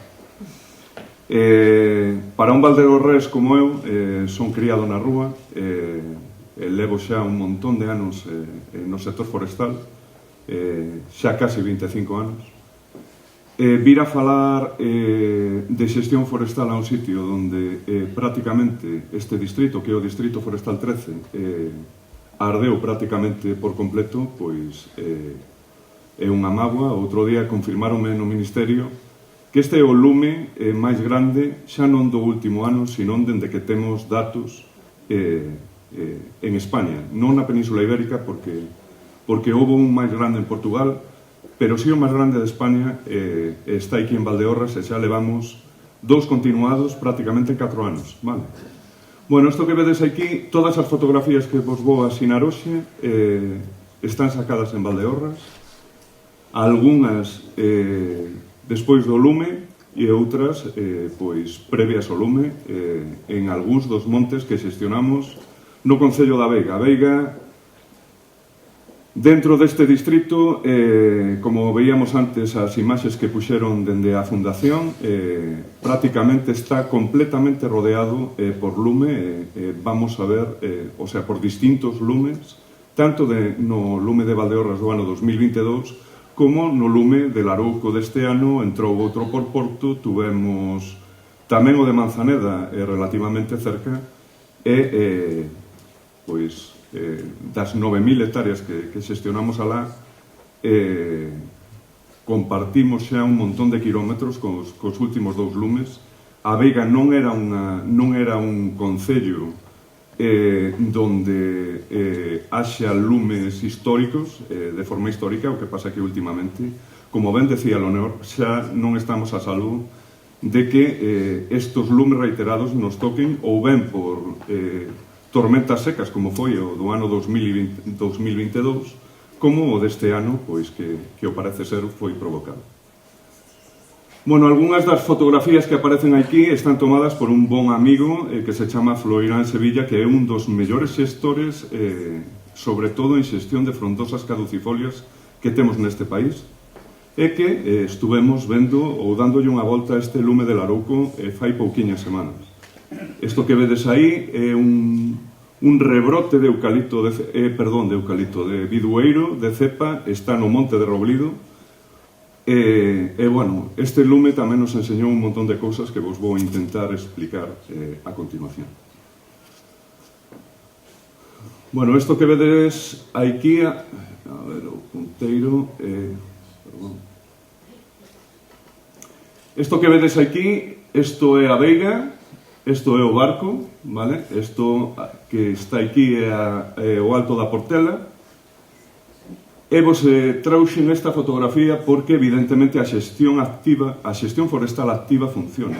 Funciona para parar incluso estes monstruos de incendios forestais que temos agora mesmo, vale? Sempre os lumes, por moi grandes que sean, nos dan algunha oportunidade, sobre todo estes lumes que estamos un montón de días convivindo con eles, nos dan algunha oportunidade de poder paralos, vale? Esta masa é unha masa de pseudosuga, está tratada previamente, tuvo un tratamento selvícola, unha clara, tuvo podas baixas para romper a continuidade, e este é o límite que divide ambos concellos, vale? Isto fíxose unha subvención e só podemos actuar evidentemente na parte que nos xestionamos, que é no Concello da Veiga, e decidimos que era un bon punto para abrir unha liña de defensa dende a cual poder atallar este lume, e aquí se parou. Nos estuvemos no lume de Larouco dende o xove, dende o mércoles xa pola noite, cando todavía estaba no Concello de Petín, estuvimos hasta o domingo, compartimos moitísimas horas con este lume, casi 8 kilómetros, evidentemente non houbo moitas ventanas para poder intentar apagalo, e algunhas pois tuvemos, aquí éramos moi pouca xente, tiñamos 2 bulldozers e sin agua conseguimos que non entrara na veiga, vale? Xa é o segundo e agora va de salva. Isto é Carballeda de Valdeorras, a Serra do Eixe, un cortalumes que ten 40 metros de ancho, vale? Casi 40 metros de ancho, en algúns puntos ten un poquinho menos, pero de media poderíamos decir que ten máis de 30 metros de ancho. Isto eran repoblacións novas, estos son bosques maduros que xestionamos de piñeiro silvestre na veiga. Aquí, no ano 2022, pola noite, ás 4 da mañá, isto está a 1400 metros de altura, de altitude, había máis de 20 grados de temperatura. Eso é unha auténtica salvajada, é dicir, o cambio climático está aquí e evidentemente o estamos sofrindo. Vale, temos que convivir con ele. Isto foi un lume que caeu un rayo detrás desta loma e en menos de 20 minutos estaba xa no cortalumes. Eu cheguei ás 11:30 da noite e xa había impactado contra todo este cortalumes que estaba recién limpado, gracias a Dios, vale? Aínda así entrou en 5 puntos na Serra do Eixe, dentro desta masa de piñar. O que pasa é que aquí temos faixas estratégicas de xestión que teñen 400 metros de ancho. Nesas faixas, neste pinar adulto, pódase, para romper a continuidade vertical entre o mato heliófilo e os piñeiros, a 6 metros de altura, vale? E fomos capaces, fora arderon 13.000 hectáreas e aquí dentro, aínda entrando en 5 puntos, non chegou a 3 hectáreas ardidas. Entón, esta xa foi a primeira, como decía Leonor, é moi importante a planificación destas áreas estratégicas e o que facemos é planificalas cando collemos a xestión de un novo monte. Para iso, eu son, como enxeñeiro, gústame falar con números sempre, teño aí o meu fillo, ademais, entonces, para explicarlle que as matemáticas son moi importantes. Aquí nesta serra xestionamos en áreas estratégicas de xestión o 4,68% da superficie. Xestionamos unhas... Aquí podedes ver que temos nestas masas de coníferas que son piñeiro, basicamente piñeiro silvestre, aínda que tenemos moitas máis especies de alta montaña, tamén temos masas de frondosas compartimentando estas masas de coníferas que agora vades a ver. Isto ten unha superficie de casi 5.000 hectáreas. Con isto o que vos quero decir é que si temos superficie de xestión, é dicir, unha masa crítica grande, con dimensionar superficies de áreas estratégicas ao redor dun 5% é suficiente. Vale? Cando non temos estas áreas tan grandes e xestionamos montes máis pequenos, temos que aumentar a superficie destas áreas estratégicas ata incluso o 15% e incluso a veces non é suficiente. Vale? Nos xestionamos na provincia de Ourense hoxe casi 26.000 hectáreas, quemoúsenos un monte en Monterrey, un monte relativamente pequeno, aínda que falar de centos de hectáreas en Galicia, donde a área mínima, o sea, a área media do minifundio, pois, está por debaixo de 1.000 metros cuadrados, pois é paradóxico, pero o monte veciño alemán común ten iso, ten grandes superficies que nos permiten poder xestionar moito territorio.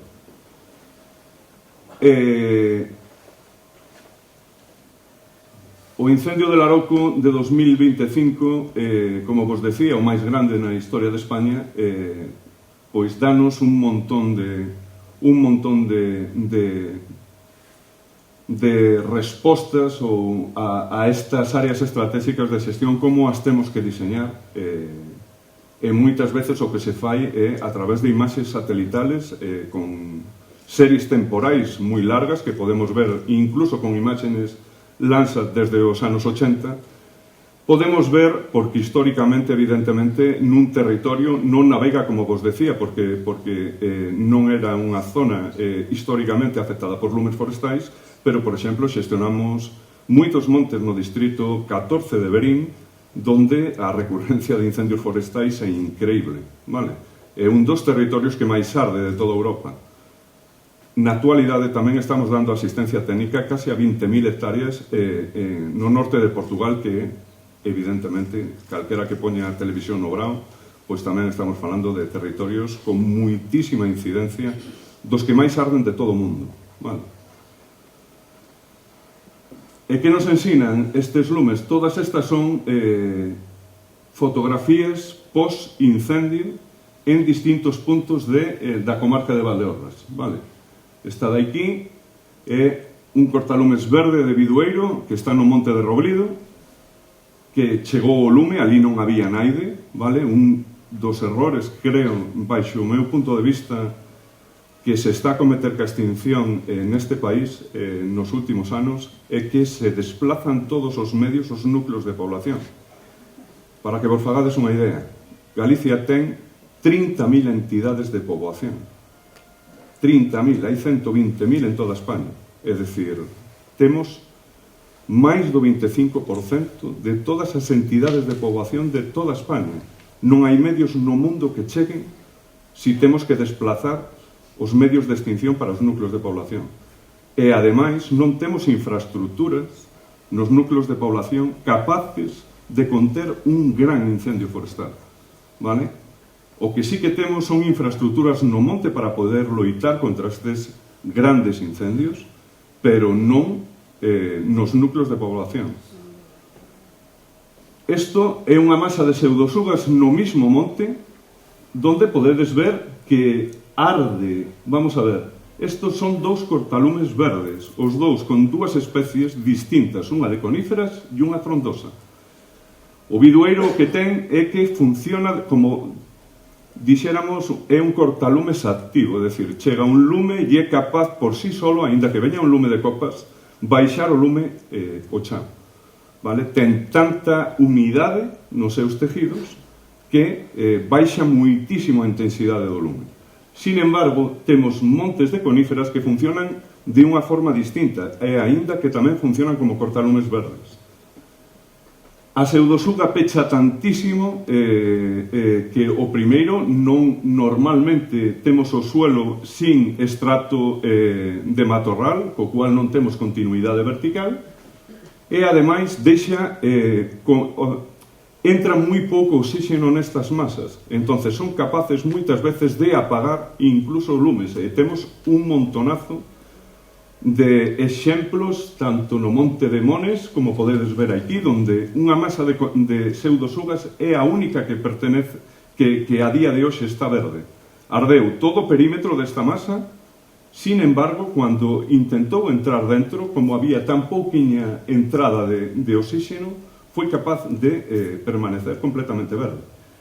Eu estuve aquí, ademais, pola noite, e isto ardeu de mañá, é dicir, non é que chegue e baixe muitísimo a temperatura e que sea capaz de non arder.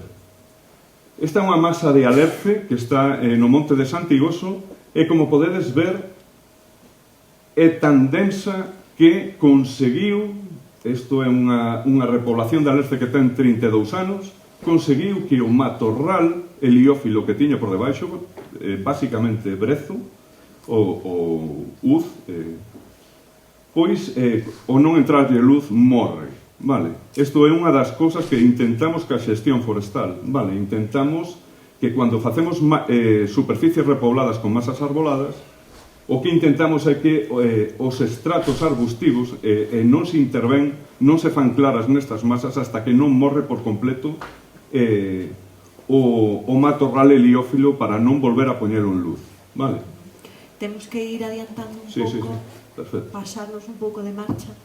O lume, evidentemente, danos un montón de oportunidades, e isto é unha das imaxes, está na Veiga, e o Monte de Meixide é un cortalumes, outro cortalumes verde de Bidueiro, que, como podedes ver, parte dúas masas de piñeiro silvestre adultas, vale? É dicir, podemos diseñar estruturas que nos axuden a ter un territorio moito máis resiliente. É moi importante optar pola selvicultura para poñer en valor as masas que temos, vale? Isto é unha reboleira, está no monte de Seoane, en Carballal de Lobos, na Veiga, e como podedes ver, o que se fai é marcar os árboles de porvir despois dun tratamento selvícola. Isto é moi importante que a xente pense de que os nosos carballos valen para algo máis que para facer leña, vale? Temos xenéticamente masas de frondosas caducifolias espectaculares. O que pasa que os franceses levan facendo 300 anos selvicultura con isto e son capaces de vender un solo pé, que moitas veces ten hasta 15 e 20 metros cúbicos por pé, por riba dos 1000 euros, vale? E nós, pois, pensamos que todas estas masas só valen para queimar. A multifuncionalidade é importantísima. Os nosos montes non só producen madeira, vale? Neste caso, pois, podedes ver a cantidade de cousas que pode producir un monte, pois, dende castañas, evidentemente fungos. Estamos a traballar ahora mismo a crear o coto micolóxico máis grande da zona noroeste de España, que ten algo máis de 6.000 hectáreas na Veiga tamén. Apicultura, por suposto, a ganadería, vale? Necesitamos máis gandeiros, necesitamos máis ganado. Vamos a ter que pagarlle os gandeiros para que veñan a manter estas liñas estratégicas que vos decía. Xa se está pagando os apicultores para que vayan a polinizar, e non teño ninguna dúbida que en breve vamos a pagar os gandeiros para que veñan a pastar os nosos montes. E, de feito, estamos a traballar ahora mismo con 4 dos gandeiros en extensivo máis grandes de Galicia, intentando facilitarlle a vida e facemos moitos proxectos silvopastorais, é dicir, temos masas de rebolos que se están adesando para que eles poidan meter o gando, o pasto por debaixo destas masas de frondosas, pois non seca no brao, ten moitísima máis proteína bruta, e intentamos facilitarlle a vida para que eles nos boten unha mão tamén no mantemento destas áreas estratégicas de xestión. Aquí vedes a silvopascicultura como unha ferramenta, vale? Os gandeiros necesitan áreas grandes para, sobre todo cando traballan en extensivo, poidan aproveitar o noso territorio e esas áreas para que crean mosaicos de discontinuidade no noso territorio, que o fai moito máis resiliente frente non só aos lumes, estamos cada día a ter máis plagas e máis enfermedades nas nosas masas forestais, e van a ser moito máis preocupantes todavía que os lumes a corto plazo xa. É moi importante a formación en novas tecnoloxías. Nós facemos moitísimas xornadas de intercambio, traballamos prácticamente con todas as universidades, non só galegas, nin sequera nacionais, senón tamén temos moitos proxectos de monitorización de inventario forestal LIDAR, e con novas tecnoloxías. Pois aí vedes un montón de imaxes, por exemplo, dun Samercán que fixemos fai 2 anos na Veiga, onde viñeron 40 investigadores de toda Europa, vale? Algo importantísimo, e xa estou acabando, que son, temos un goberno que por primeira vez vai apostar polo pago por servicios ecosistémicos. E que é isto? Igual que temos hoxe créditos de CO2, é dicir, aquelas compañías que están contaminando voluntariamente dentro dun mercado voluntario español, están a pagar por todo aquilo que non son capaces de reducir, vale? Teñen planes de reducción, e o que non son capaces de reducir das emisións que emiten, vale? Do que contaminan, pois poden facer proxectos de compensación. Bueno, pois agora estamos a traballar tamén con outros servicios ecosistémicos aparte do CO2, como pode ser a biodiversidade, e aí vedes, nos ahora mismo temos casi 4.000 hectáreas dadas de alta, certificadas baixo un estándar internacional que se chama FSC, en impactos verificados de biodiversidade. Eso que vedes aí é a Lagoa do Celo, unha zona glaciar, nun dos montes que xestionamos en Xares, tamén no Concello da Veiga. Muchísimas gracias. Pues muchísimas gracias, Hugo. Seguimos sin parar porque quero que Xosé Antón Araúxo, que é o presidente da Comunidade de Montes Vecinais de Couso, teña a oportunidade de amosar todo o traballo que levan canto, 15 anos, 18 xa, facendo en Gondomar. Bueno, bo día a todos e a todas. Gracias polo convite para amosarvos un poquinho o que facemos nós na nosa comunidade. Bueno, nós estamos na comarca do Valmiñor, no Concello de Gondomar, a 14 km de Portugal e 14 km de Vigo. Estamos 50-50 nese territorio, ben? Para chegar aquí os temos que levantarnos ás 7 da mañá. Eso sí, recomendo que bachen en esa estrada, que ten cada fochanga que mete medo, mi má. Ese tema despois no café analizámoslo, porque xa estamos niso, pero ainda nos vai custar algo. Pero buracos, mi má. Bueno, ben, as comunidades de monte se resisten por un sistema xurídico que é o propiedade comunal, ben, a propiedade que só existe aquí na Galiza, al noroeste de León, Asturias e León, Zamora, perdón, e norte de Portugal. Figura que está recollida na Constitución portuguesa, pero aquí non, porque aquí o que non hai en Madrid pois non existe en ningún lado. E entonces é unha figura do século V, verdade? E non é ni pública ni privada, algo que choca moito aos cataláns cando vamos ali a falar, como coño vos tendes eso e nós non? Pois, porque vos tuvestes os visigodos e nós os suevos tomamos esa sorte, entonces temos este tipo de propiedade. Ben? Nos gestionamos 330 hectáreas, delas 300 productivas, e somos 86 comuneiros e comuneiras que gestionamos todo ese territorio. Ben? E nós, cando chegamos á Comunidade de Monte no ano 2008, nos explicamos como é posible que un país tan escandalosamente rico como é Galiza a xente teña que emigrar, que toda a nosa riqueza se vai a ese buraco negro que temos aí no centro da península, e que non produce nada aquí en Madrid, e aquí que producimos, pois, non tiñamos a capacidade de que a nosa xente se quede aquí a traballar.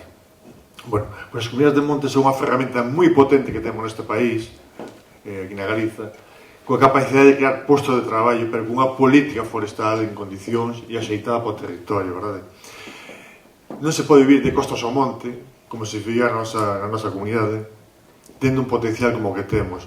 Todas as cousas aí son escombreiras que fomos eliminando do noso territorio, porque simplemente a xente agardaba que medrar a madeira, cortala e listo, nada máis.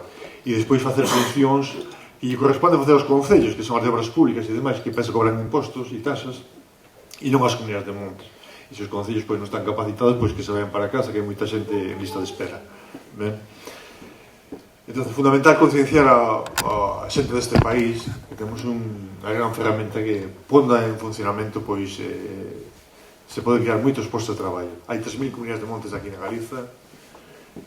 Para que vos fagades unha idea, nós temos 3 traballadores contratados con 330 hectáreas. Hai comunidades de montes que teñen moitas máis hectáreas e teñen moito máis traballadores. Tamén ten 40 traballadores, por exemplo. Ben, 3 traballadores por 3.000 son 9.000 traballadores. A empresa máis grande deste país é Citroën e non ten esa cantidad de traballadores. Sin embargo, Citroën se leva moita máis subvencións, moita máis axudas das que nos podemos levar nós, verdade? Ben, cando chegamos tiñamos 3 problemas fundamentais. O abandono que viste de escombreiras. Outro, especies invasores. Temos un gran problema no noso territorio con a acacia, unha especie australiana moi difícil de eliminar, moito máis difícil de eliminar que o eucalipto pode eliminar, a acacia non. Un monte totalmente desordenado, por eso de vivir de costas ao monte sin prestar atención. É preciso ter un monte ordenado. De feito, nós cando chegamos no 2008, a nosa comunidade de montes creouse no ano 84, non tiña plan de ordenación. Cando quixemos facer a primeira corta, a xunta dixéndonos que non podíamos facela porque non tíamos ese documento. Tuvemos que facer un plan anual. Ben?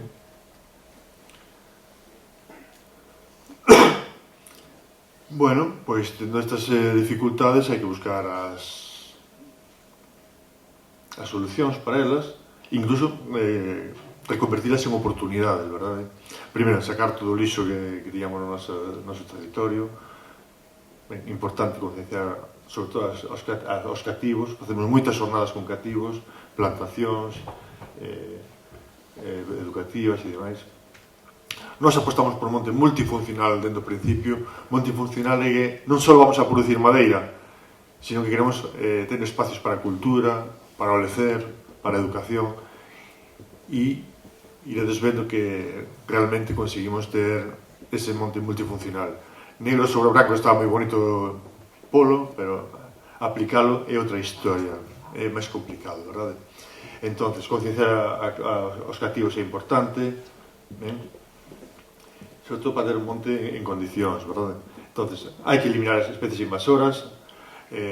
Inicialmente, pois, non tiñamos moitos recursos e moita capacidade e tampouco hai moita alternativa, e utilizamos produtos químicos para eliminar a acacia. Ben, algo que non recomendo, pero se non é inevitable, pois hai que facelo e punto, verdade? Fixamos un convenio con a Universidade de Vigo, da Facultade de Biología, para a eliminación da acacia, e a única solución que atoparon é o descascado, pero cando ti descascas a acacia sementou miles e miles de sementes que poden ser inertes, pois tranquilamente 60, 100 anos, e ao cabo de anos pois poden sair, verdade? Entón, si, seca árbore, pero o problema sigue lo tendo no territorio, verdade? E despois, ordenar o monte, fundamental para, bueno, para unha mellor xestión do monte, para acadar máis ingresos, ben, e sobre todo para evitar tamén incendios. Un monte ordenado pois se facilita todo eso. Entonces, como ordenamos o monte? Pois moi sinxelo. Primeiro elaborar o documento. Primeiro o plan de ordenación que tivemos foi no ano 2011, o segundo no ano 2021. E temos moita colaboración da veciñanza. É importante en toda a xestión do monte a colaboración veciñal. Entón, nós o que facemos é, queremos limpar unha zona do monte, pois mira, tes aquela zona e podes ir a buscar leña para o inverno. Ou senón, nós tamén a servimos por un módico precio e pomos un tanto de leña na casa. Entón, vamos sacando especies como eucalipto que non nos interesa en determinadas zonas, vamos sacando e deixando outras especies como pode ser o piñeiro. De acordo? Esa nos tamén nos permite crear postos de traballo vía axudas de subvencións, con subvención de silvicultura, subvención de incendios, que nos permite pois facer esta limpeza e crear postos de traballo e así conseguir pois un monte máis ordenado, que é moito máis fácil de xestionar, ben? E te aforras moitos custes a hora de limpar e demais, ben? Os nosos principales ingresos son pola venta de madeira de pino e eucalipto, maiormente eucalipto, pero o eucalipto é unha especie moi pouco productiva, económicamente moi pouco productiva. Non lo venden todos os días na televisión como que é a nosa salvación, pero non é certo, ben?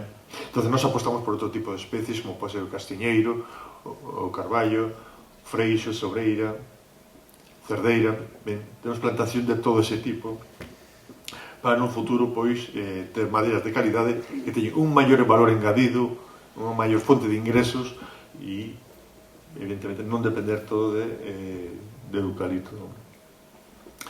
Nós estamos vendendo ahora castiñeiro, a primeira vez que vendemos castiñeiro na nosa vida, e se puño que non habrá moita madeira de castiñeiro, e se puño que non habrá moitas comunidades que o fagan, e non están pagando 80 euros a tonelada, ben? Castiñeiro de 13 anos, non hai que esperar 20 anos, nin 80 anos como nos contan. De 13 anos estamos vendendo castiñeiro que se vai para Murcia, para facer discotecas, e, sí, para os teitos e discotecas de verán.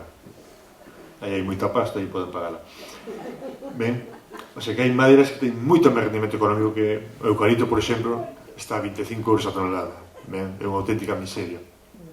Este ano quixemos facer unha entresaca de eucalipto, nos daban 18 euros e dixeme, non, mira, deixo estar aí, xa quedará por os veciños, porque con eso non se pode aceptar a chantaxe que nos está facendo a empresa ENCE, que ten prácticamente un monopolio neste país, entón pon os precios que quere. Ese non pode ser, e o que hai que intentar é reducir esas masas de eucalipto e apostar por outro tipo de madeiras.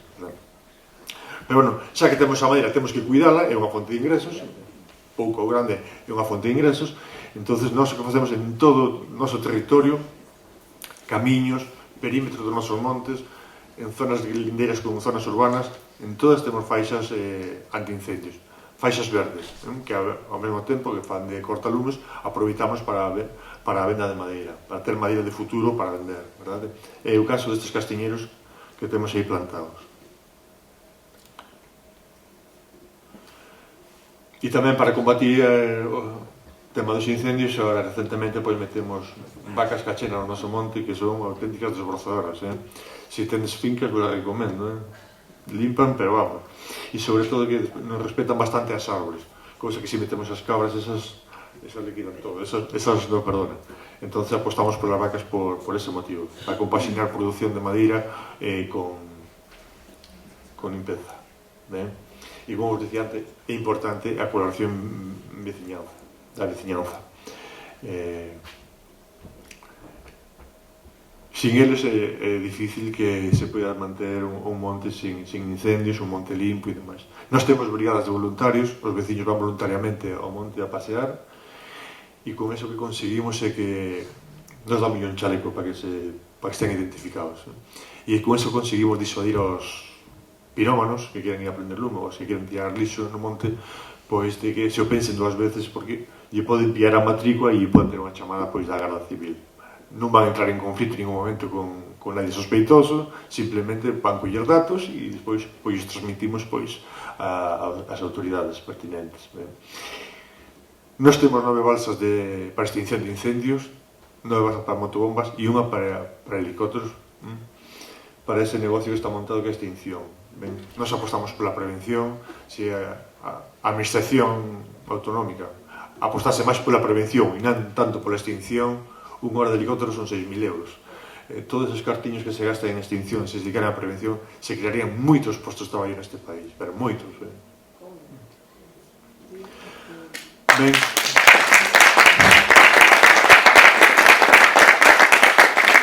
Como vos dicía antes, Galicia é un país escandalosamente rico en recursos naturais, pero non son recursos naturais. Temos un mogollón de patrimonio nos nosos montes que só quixeran os cataláns, estarían facendo cartos con marea se os liberan eles. Tanto envidia que lle temos os cataláns ou nos fan que lle teñamos, e eles son uns auténticos vendedores. E nós temos un mogollón de patrimonio que eles non teñen e non somos capaces de vender. Temos mambos, castros, petróglifos, igrexas romanas, pontes, Pontillón, a de Dios. Aquí seguro que tamén tedes, non coñezo, pero vamos, non fai falta... Pois chove, non te podo levar de paseo, bueno, senón finarías. Hai paraguas, Bueno, tamén é certo. Bueno, pois nós temos aí mogollón de patrimonio, entón temos dúas rutas de senderismo, porque por dous motivos. Primeiro, para mostrar o noso patrimonio, unha delas, e segundo, a non nos interesa moito humanizar o monte, que a xente ande polo monte. Entón, tendo rutas de senderismo, estás convidando a xente a que pasee polo monte, e o que dicía antes, pois evitas que pirómanos e malfeitores vayan a tirar lixo ao monte, non? Ben, patrimonio sobre aquí tende máis que nós incluso. Ben, e despois apostamos por outro tipo de producións. Ben, como vos decía, nós queremos crear postos de traballo, pero claro, esperar por eucalipto, por o piñeiro son 20 anos que tens que esperar por un ou 30 e pico polo outro. E nós non queremos eso, queremos ingresos anuais para poder crear postos de traballo. Ben, entón fixamos unha plantación de frutos do vermellos, plantación de cogumelos,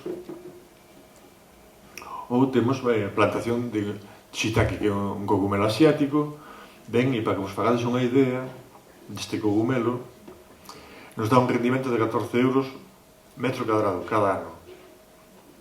E o eucalipto nos dá un rendimento de 1,13 euros metro cadrado. A diferencia é importante, que sí. Pero que o eucalipto cada 20 anos, non cada ano. E o shiitake cada ano. O sea que precisaríamos 2.400 anos de venta de eucaliptos para ingresar o que ingresamos polo shiitake. Simplemente o eucalipto ten mercado e é moi fácil de vender. Veñen a buscar a casa e, ainda que cho paguen mal, é moi fácil de xestionar. O mercado do shiitake é moito máis pequeno, estamos comenzando, entonces require que a xente se conciencia de consumir produto local, a máis produto con beneficios sanitarios, saudables, e crease emprego na túa área, verdade? E produto kilómetro cero. Ben, nós temos todos estes produtos os transformamos e temos no mercado, pois, tanto frambuesa de arándano, ou frambuesa marmelada de arándano, frambuesa ahora xa non temos, paté de xiteque, aparte de vender en fresco.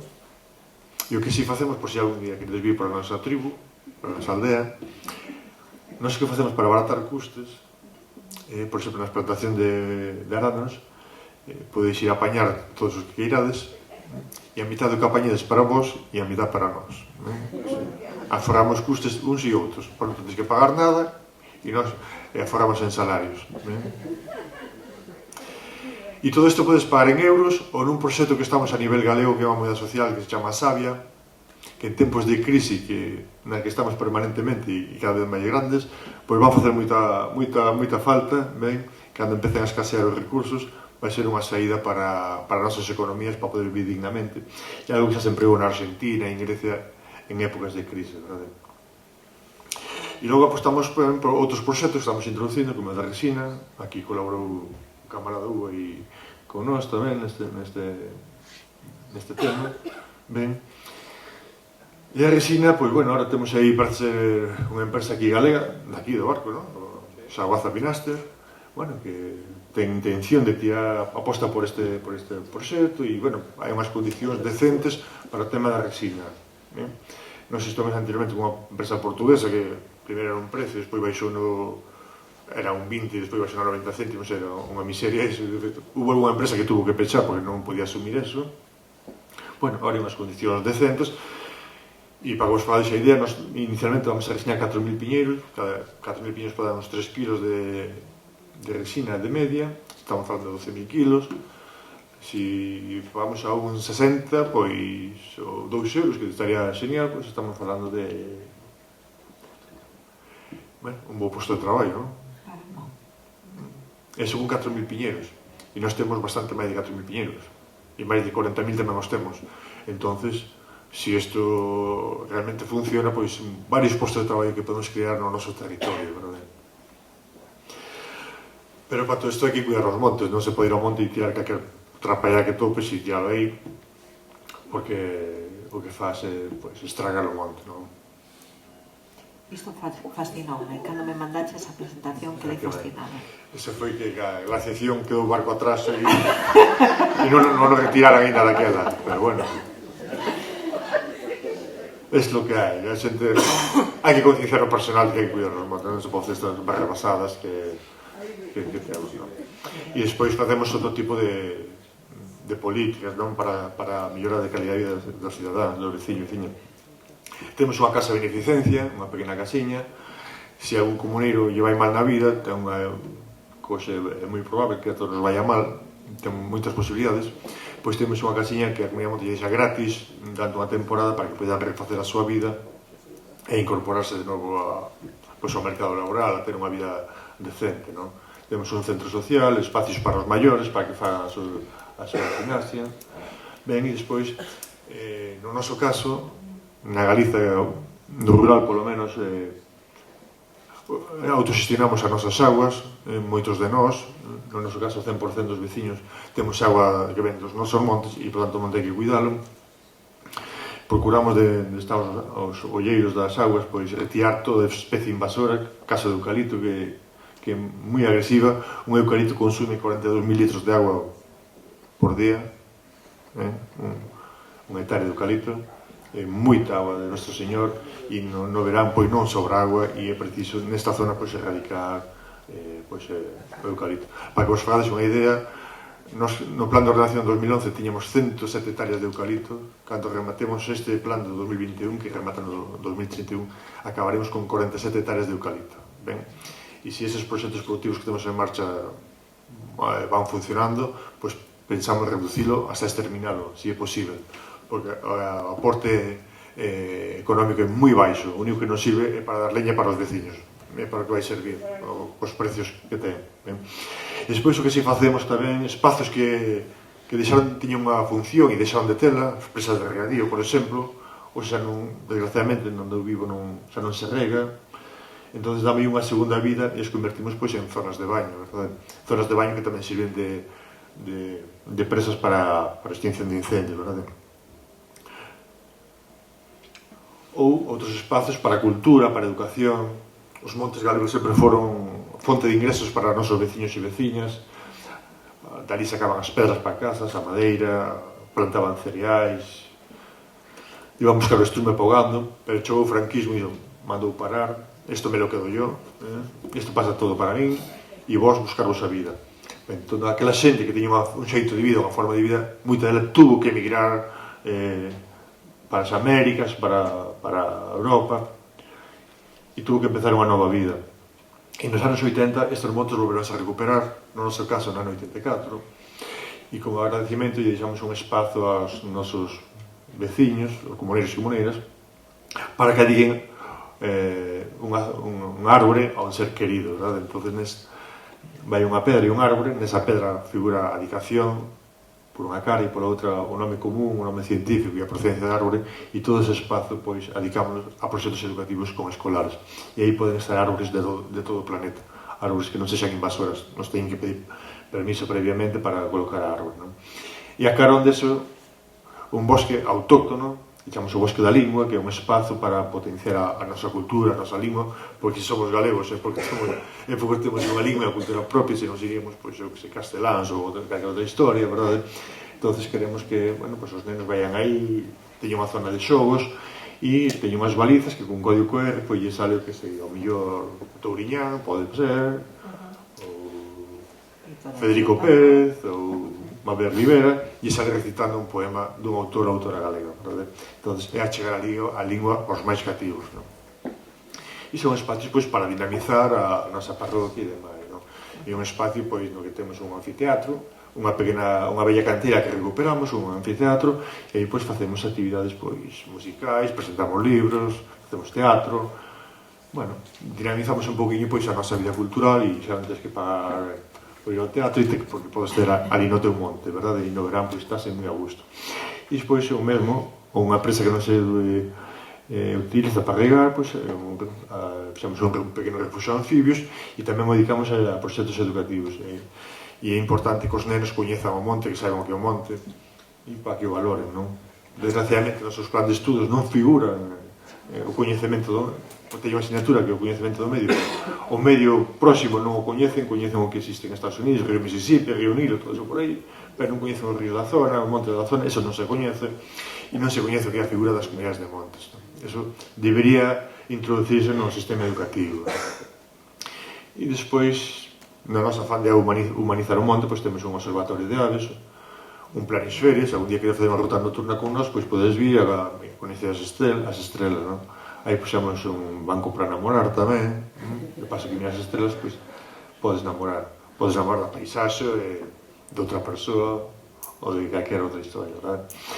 E por todas estas xestións, pois a ONU nos fixo un recoñecemento, estamos no registro de cada ONU, dentro do ano 2019, e o ano pasado fomos finalistas do premio Elinor Ostrom, ben? E tamén o ano pasado, pois, a Universidade de Harvard nos fixo unha visita, fixe un estudo sobre a Comunidade de Montes, e este ano vai volver, de Domínguez Queiroen, e vai volver. Incluso a Xunta de Galiza comparte o noso modelo de xestión con outro tipo de asociacións, comunidades, e nos pon como exemplo, non? E, por suposto, un recoñecemento polo uso da nosa lingua na nosa xestión diaria, non? E nada, se nos queredes atopar, aí estamos, en redes sociais, aí nos podes topar e saber algo máis de nós, vale? Grazas.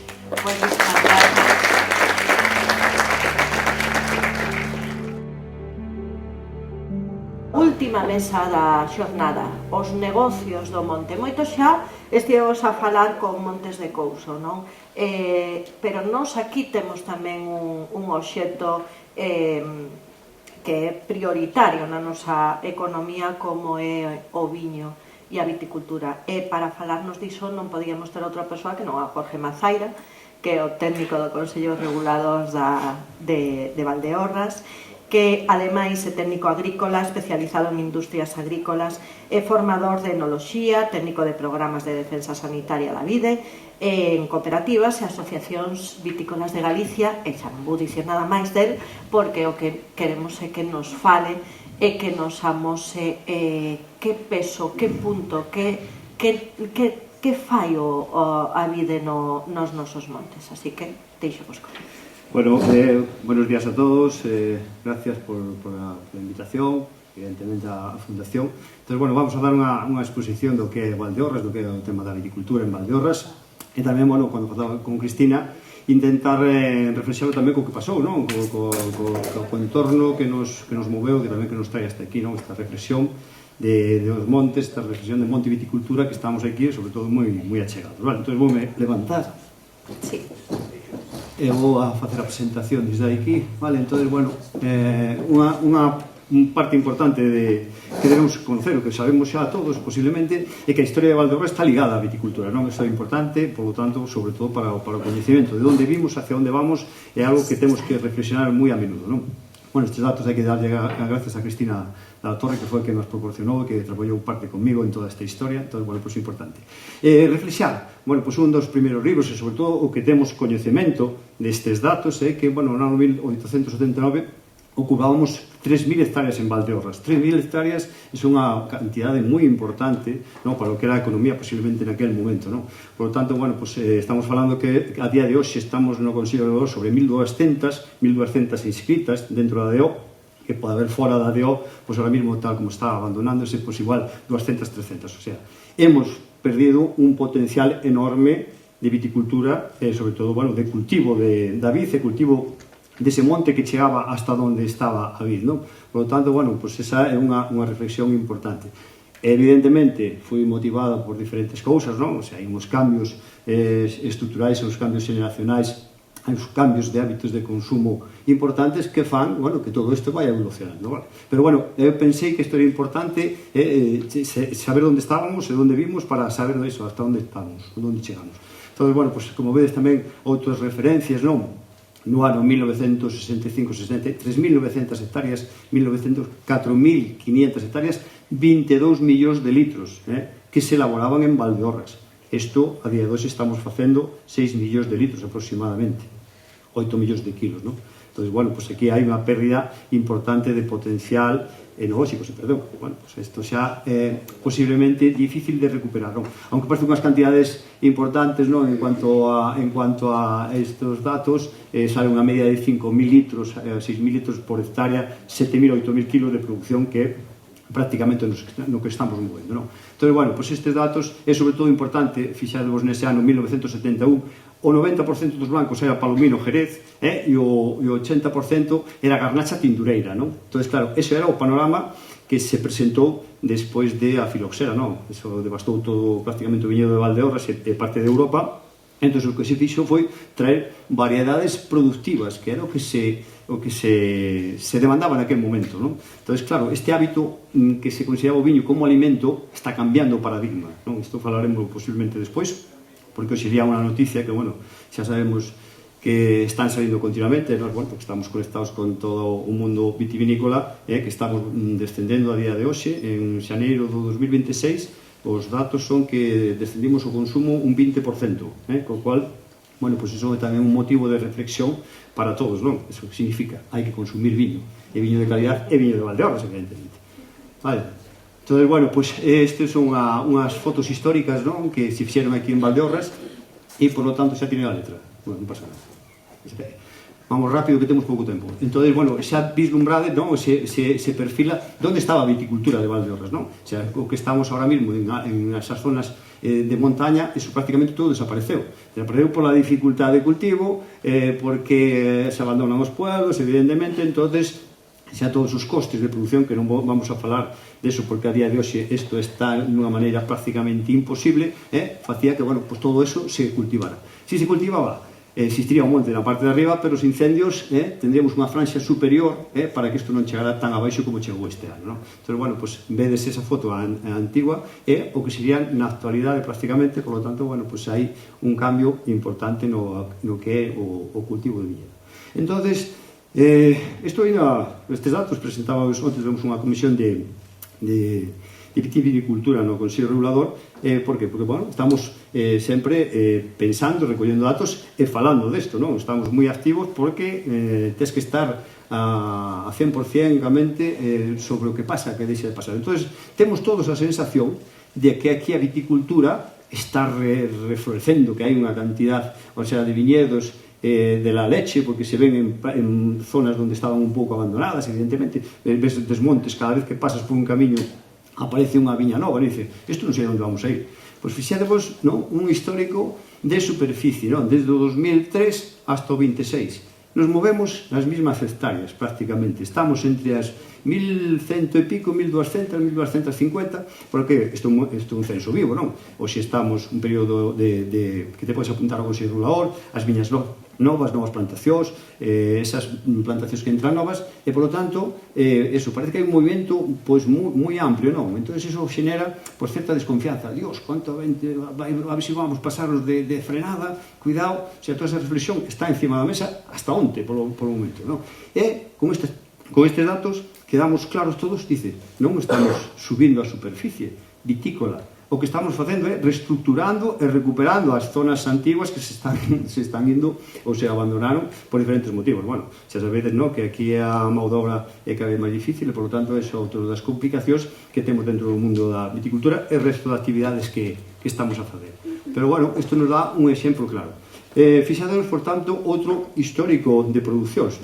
Claro, que cando estamos falando de actividade, como se falaba antes da actividade do monte, isto tiene que repercutir no bolsillo do productor, no bolsillo do elaborador, senón non vale para nada. Todo moi bonito, precioso, recuperamos as variedades ancestrales, que hai viticultores donde los tintos, la mencía, el blanceado, el caíño, el espadeiro, venga, va, vamos a apostar. Despois, se non se vende e non se consume, isto non fai que as explotacións sean rentables, e, por lo tanto, se non son rentables, desaparecen, como desapareceu toda esa cantidad de superficie de viñedo. Por qué? Porque hubo un cambio de forma de consumir o viño. O sea, se pasou dun viño alimenticio, dun viño onde se consumían 2-3 litros casi por día e por cabeza, a pasar a media botella a semana. Entonces, isto, evidentemente, pode traer un freno ao que a expansión da viticultura, unha expansión de zonas productoras, e, ademais, bueno, pues, un problema de futuro que hai que plantexarse, como vai o consumo e por qué.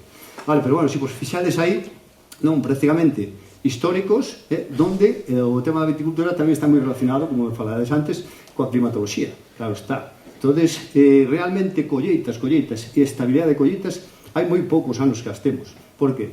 Ataques de mildio, granizadas, xiadas, etc. Todo eso que está acompañando sempre o cultivo da vid, pues eso xenera todos estes picos. E, polo tanto, isto que significa? Bueno, porque, ao final, tampouco, se non tes materia prima suficiente, non podes abastecer os mercados, non podes atacar novos mercados donde, ao final, bueno, pues eso xenera ingresos superiores, claro. A nos gusta consumir viño a todos en Valdeorras, e, bueno, se estamos falando de precios a veces duros e difíciles para tomar unha copa de viño, pero é o que queda, é o que hai. Posiblemente, isto é generado por os costes de producción, pero generamos aquí. Que pasa? Que cando exportamos, o sea, é cando hai moito máis beneficios. Entón, claro, tamén é verdad.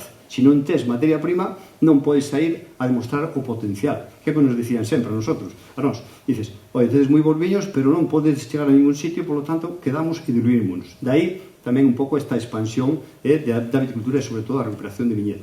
Se vos fixades, a partir do ano 19, é cando empezamos, sobre todo, a recuperar, o que se vayan igualando as producións de mencía con tinto. Entón, esta é outra das realidades que tivemos. No ano 2000, aproximadamente, se empeza, xa sabedes, a recuperación do viñedo de Valdeorras no 1974, o proxecto Revival, pero hasta que eso se vai executando e que se visualiza, pasan uns cuantos anos. Entón, realmente hai un cambio destes de reestructuración de viñedo cas axudas europeas que hai para cambiar eso, a tipoloxía de variedade de palomino, garnacha a godello e mencía. Pero, naquele momento, unhas asociaciones que eran as máis potentes, Cobal, que temos por aquí un dos primeiros presidentes que estuvo ali, fixo esta recuperación. As primeiras variedades polas que se apostaba era pola mencía, fixadevos, non? E, por lo tanto, o godello estaba un pouco por debaixo de todo isto. Era que éramos consumidores de viño tinto hasta fai 15 anos, prácticamente. Vale?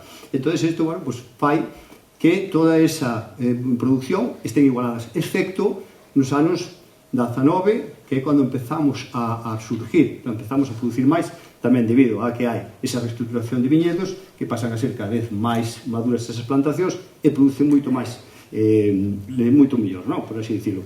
Tamén coinciden os datos a chegada de grandes produtores, a chegadas de bodegas importantes a Valdeorras apostando polos viños blancos de Valdeorras, e iso fai que todo isto se expanda dunha maneira moi importante. Vale? Entón, claro, todos estes análisis son de calado para saber hacia onde estamos e que futuro temos, non?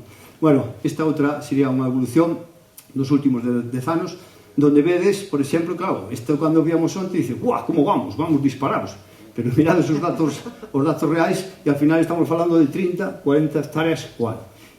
A verdade, hemos crecido paulatinamente, hemos crecido, como se chama ahora, sosteniblemente. Bueno, entón vamos atacando o mercado, claro, pero sabedes, bueno, o conflicto da variedade Godello e demás, que ahora está a nivel nacional e mundial como locos, pero a Godello non é a variedade propia nosa de que podamos dicir solamente podemos utilizar nós, o sea, a variedade é exportable. E, polo tanto, temos unha competencia importante. Por lo tanto, o que decimos sempre desde o Consello Regulador e as bodegas é que tens que apostar por Valdeorras, viños de Valdeorras, ca variedade elaborada estrella que recuperamos para o planeta que foi aquí, que é a Godello. Pero o que está pasando, cando vamos por aí, vas a Madrid e pides, ponme un godellito, ponme non sei que, e te ponen cualquier outra cosa. Entón, eso, os primeiros en concienciarse desta situación sodes vos, para que sigamos apostando e sigamos dicindo que os viños teñen que ser con denominación de origen e que sale de aquí. E como salía na foto, o Godello é de Valdeorras, e iso é o importante. Vale. Pero, bueno, con que análisis que facíamos de futuro, estamos crecendo de forma sostenible, paulatina, e atacando os mercados, sobre todo, non abandonando a calidade, que é unha das cousas que temos que ter claras. Sin calidade non vamos a ningún sitio. Entón, bueno, como vedes, esta é outra moi parecida á gráfica, pero onde se ve que este realmente repunte é no ano 18-19, onde esa chegada de adegas externas, onde a costa é moi clara por viños blancos. Bien, entón, a día de hoxe, onde estamos? Iso é, como vedes nos datos que aparecen en prensa e demais, o consumo está caendo o consumo de viño en xeral. Pero claro, isto se aportamos por variedades, o que está caendo é o consumo de viños tintos. E, por lo tanto, nos colleu no mellor momento, coa variedade Godello, con plantacións e viñas de 20-35 anos, que son onde están a madurez, onde os viños están respondendo con unha calidad excepcional, onde hai unha diferenciación. Entón, por lo tanto, iso fai que nos fixéramos ese cambio, e ese cambio non foi dramático, como está pasando en outros sitios, onde van a marchas forzadas. Por que? Porque hai que cambiar de tinto a blanco, e iso ainda se tarda, depende da maneira que o fagas. Entón, fixados, a día de hoxe, o Godello, a variedade Godello, depende, o sea, está aproximadamente no 62% do que é a produción total de Valdeorras. É un peso importantísimo. Seguimos mantendo tintos porque tamén se siguen consumindo, pero con unha caída total. E as hectáreas que esperamos nese período de 2016 a 2025, que se foron plantando, empezarán ahora mesmo algunhas a producir, esperamos unhas 141 hectáreas, que prácticamente non é nada en nivel xeral. Entón, ese crecimiento que temos é sostible, e sobre todo eso, buscando as zonas principalmente de elaboración, de produción, onde a viticultura era unha viticultura de calidade. Un pouco rápido porque temos pouco tempo, entonces... Sí, non, vas moi ben. Vale, entonces, isto que se traduce, ao final, porque tú dices, vamos a plantar, vamos a producir, dice, pero hai que elaborar viño e hai que vendelo, porque unha das funcións esas son as principais. Entonces, este é o viño calificado, que nós ao final o verificamos, o que sale ao mercado, que vamos a otorgar as bodegas, as precintas, para que os poñan, fixadevos onde está o Godello, destacado por completo. O sea, casi chegamos aos 5 millóns de litros anuais e non chegamos ao final de todo a proporción de viño blanco, de Godello, porque nos fai falta tamén ter reservas para que, cando veña esta colleita, ir saliendo non tan prematuramente os viños como estamos facendo en novembro e decembro. Entonces, na final necesitamos superficie. Por qué? Porque hai unha demanda real do noso produto. Hasta cando chegará isto? Pois, hai moitas incertidumbres no mercado, está dicindo todo isto, o animal este que chegou e deu a volta ao planeta, con aranceles e demais, iso fai moito daño. E claro, non é que nos faga daño directamente a nós, pero se o entorno que temos, entorno de produtores cercanos, de aquí ao lado, se estás vendendo ali un 15 ou un 20% de exportación e sube os precios, ese viño vai ser desplazado hacia outros sitios en competencia. E, por lo tanto, todo isto, estamos nun mercado demasiado global, é difícil de facer unha expectativa de futuro. Vedes o resto de tintos como están desaparecendo. Están chegando a que sean de unha maneira casi testimonial, pero tamén dicimos non se perda este perfil de viños, por que? Porque igual no futuro volvemos a cambiar o concepto e a tipología de vinos e volvemos os tintos, con o cual, bueno, pues teríamos viñas xa moi instaladas na zona e, por tanto, viños de alta calidad. En todo isto, claro, estamos en esta situación de expansión, ¿no? Pero eu quería reflexar un pouco o que vivimos tamén cos incendios e con toda esta, ¿no? O que pasou no mes de agosto. Entonces, bueno, pues motivos de o que sucedeu, nós xa habíamos contactado con esta asociación, ¿no? Firewine, que é unha asociación sin ánimo de lucro que traballa en Cataluña, que antes falaba que Cataluña son unha vez moi avanzados en moitas cousas, pero nos copian outras moitas. O sea, xa viñeran fai 2 anos, no 22, por aquí, e había un rapaz que viña ca persona que estaba ao frente de todo isto, que nos dixo, estábamos en Vilamartín, nunha sede que estábamos en obras, e se vía todo o monte. Chegaron aquí e nos dixeron, isto está para caer, tal cual. O sea, estaba para caer, por qué? Porque estaba todo o monte sin vamos a ver, o monte alto, un monte de 25 anos, xa aproximadamente todo seguido, e dice, isto vai empezar ali e acabar ali. Fai o 92, non se equivocaron nada. Entón, bueno, pues vinieron aquí, entón isto dixeron, queremos ver esas zonas de resiliencia, o viñedo resiliente con el medio ambiente, ¿no? ¿Qué significa? Oye, que el viñedo donde esté y que pueda ser cortafuegos, pues vamos a darle unha diferenciación á zona, unha diferenciación aos viños, si queren as bodegas estar inscritas neste proxecto. Cando chegou aquí a técnica para a valoración da comarca, que había visto un cacho, dice, pero si todo Valdeorras é un cortafuego, todo o viñedo de Valdeorras está facendo a marxen de cortafuego do monte, por qué? Porque o cultivo da vide chega hasta onde están os piñeiros. Por lo tanto, iso foi importantísimo. Co cual, mete a toda Valdeorras neste proxecto, vale? Entón, bueno, pues isto foi unha das cousas que pasan cando dice, bueno, cando se pecha unha porta, se abre outra. Eu prefería estar pechada e ter todos os montes como estábamos, pero as circunstancias chegaron e, por lo tanto, bueno, pues o que facemos é, teña a idea, que non van mal encaminados sempre, é intentar facer un lobby de todo o tema de todos aqueles que traballan en torno a viña, en torno ao monte, para presionar, donde hai que presionar, posiblemente en gobernos e en Europa, donde podamos decir, señores, isto hai que reestructurarlo, isto hai que facer franxas de control e cortafuegos máis amplios.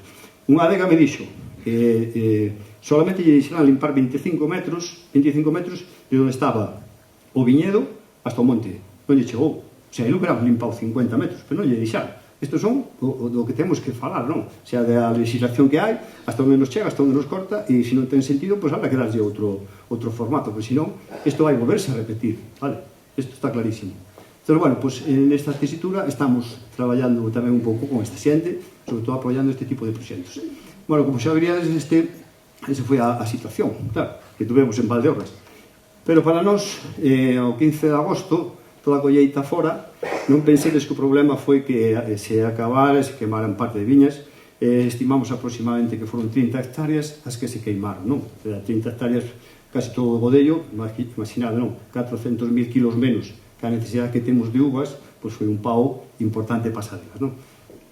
Claro, non se acabou aí a historia, o sea, hubo unha influencia, unha posible influencia desa masa de CO2 en todo o entorno que podía afectar aos viños. O sea, non nos chegou co impacto dese, sino que temos que ter pendientes unhos protocolos super especiais para a elaboración e, sobre todo, para control. Analíticas de control que son moi caras, entón, bueno, pues aí, evidentemente, intentamos que os organismos nos axudaran e estamos nese tema. Entón, que foi? Bueno, pues aí hai unha molécula que pode actuar no viño, que pode ser un pequeno defecto, que pode surgir no tempo. A suerte que tuvemos é que prácticamente todos estaban limpos, os protocolos que se fixeron de elaboracións mitigaron que estas moléculas apareceran no viño. Vale? O sea, non apareceu, o sea, non foi solamente eso, o desastre que tuvemos, que se nos puxa todos os pelos de punta, sino a influencia e outra batalla máis que tiñamos que lograr vencer para que os viños siguieran mantendo a mesma calidad. Temos que ir rematando. Bueno, pois entonces, claro, non solamente foi os viños, sino despois na poda a toma de decisións. Que facemos aquelas zonas que tuveron queimadas? Plantamos, reestruturamos, volverán a nacer na zona de produción, volverá a tener un chupón abaixo e levantamos, claro, hubo decisións, había unha adega que tiña a decisión de levantar 4 hectáreas. 4 hectáreas son 4 anos de espera a nova produción. Entón dixo, vou podar, pero se sale mal, perdo os xornales de podar 4 hectáreas. O sea, decisiones continuas e complexas, non? Al final, bueno, pues, a vide é resiliente, a vide é potente, a vide está con nos de fai moitos anos e brota, posiblemente, no 90% das vides que estaban afectadas salieron hacia arriba en zonas onde non vai haber unha pérdida de tempo de recuperación moi larga. Pero fixades, por exemplo, nesas, eses non van dar produción este ano. Por lo tanto, bueno, pues eso, a hora de dar tratamentos, a hora de facer unha viticultura profesional é moito máis difícil. Estas das zonas onde aí estaban plantexándose se levantala ou non levantala. O 90% disso todo se recuperou. Por lo tanto, bueno, isto é la leche. Bueno, eso é a foto que sabemos todos os valdorreses onde a viña para o monte e parou os incendios. Esta sí, por exemplo, é unha viña bella, xa se tocada, o 90% disso non vai ir para diante. Pero tuveron que ir a podar e, por lo tanto, bueno, pues hubo unha inversión, co cual, ao final, pues son costes. E agora que, con todo isto que temos aquí no monte, plantamos, podemos plantar nos alrededores, podemos tocar eso, topamos ca lei de montes, topamos ca lei de 20.000 sitios, entón, eso habrá que pensar e sentarse e reflexionar, oye, que si estas leyes fan que nosotros podamos seguir hacia ande, podamos plantar pues, en estas zonas onde houve incendios, ¿no? Se hai inversión, se hai posibilidades, é unha maneira de recuperar que isto non se volva a perder nin a ese monte durante moito tempo, que iso tamén é importante. Non solamente se nos ocurriu todo isto, que pola suerte, bueno, de movernos e sair dos sitios e facer tipo de eventos destes, vas coñecendo xente dun lado e outro, e tuve unha oportunidade despois de conocer a Vanessa nunha ponencia, entón estaban traballando no tema dos suelos. Outro dos problemas que tíamos, que reflexionei, dice, oye, como van a quedar estes suelos despois dos incendios? Maldarán para plantar, non maldarán para plantar? O sea, esa viña vai estar influenciada por claro, todo o que baixou, a ceniza, non? Todo iso baixa, e isto vai influir cambios de pH, cambios químicos no suelo. Bueno, pois estamos pendientes de que nos den unha subvención para facer un proxecto moito máis profundo de como quedou o suelo e de como están os suelos de Valdeorras no aspecto químico, no aspecto microbiolóxico para saber se están vivos, non? Entón, bueno, pois isto o presento así rapidamente para acabar xa, é onde vemos que tanto os minerales importantes para a viña van estar aí, non hai problema ningún. Pero tamén o que temos algunha duda era se microbiolóxicamente estaban mortos, non? E todos os indicios iniciais que nos dan é que o suelo está vivo, está bastante potente, non? E, por lo tanto, bueno, o que me dicía, os suelos son moi resistentes, e se está a viza aí posta, son moito máis resistentes. Por lo tanto, bueno, isto fai que, ao final, digamos, que a vide en Valdeorras está con nós de fai moitos anos, debemos apostar por nosos produtos, por nosos viños, debemos consumirlos porque temos unha calidad excepcional. De acordo? Pois moitas gracias. Pois hoxe temos aquí a Mario Nogueira e, bueno, todos sabedes que aquí de Valdeorras, aínda que a súa explotación está en Chao da Casa, en Quiroga. Primeiro agradecer á Fundación que me invitase, é a primeira vez que participo na miña comarca e na miña terra nunha charla que me dan voz, e a verdade é que non quería vir porque levo 25 anos luchando no monte xusto por intentar continuar co legado da miña familia, do meu pai que morreu moi novo.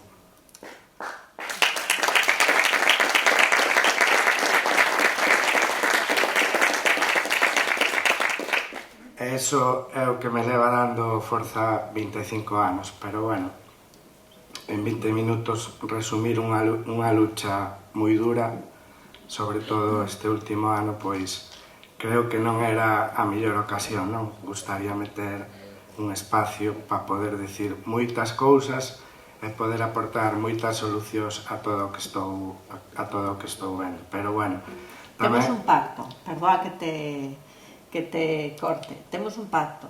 Prometinlle que se el viña hoxe nos amosaba o seu traballo e todo o que os lumes influenciaban, que íamos dar unha mañá inteira para que todos pudésemos sentarnos para poder aportar porque ao final o que estamos vendo é que estamos a meter moitos grans da area, estamos a ofrecer moita información, pero vamos necesitar sentarnos, vamos necesitar debatir e vamos necesitar falar sen tempo. E iso está prometido e creo que o cumpliremos. Vale, pois agradezcocho. Bueno, primeiro quero dar as gracias pois a eles por invitarme e darme voz. Segundo, a todos os veciños das aldeas ou as comunidades de Montes de Vilar de Mondelo, Vendollo, Fiaixe, Cireixido, Roblido, bueno, toda a xente que me permite pois poder estar no meu territorio facendo algo que tanto me gusta, que non o fago por un rendimiento económico, sino porque é algo que me gusta. Eu estou no monte porque me gusta estar no monte e por ter un vínculo cas miñas raíces. Segundo, tamén lle quero dar as gracias ao Concello de Petín porque no primeiro día ofreceume alimento pos meus animales, igual que o Concello de Larouco, que non tiña por qué. No Concello de Petín sí que teño unha explotación, que é onde teño os meus bois, pero no de Larouco non. E bueno, tamén quero decir que notei en falta, pois vivo na rúa, pago os meus impuestos na rúa, tamén teño actividade no Concello de Quiroga,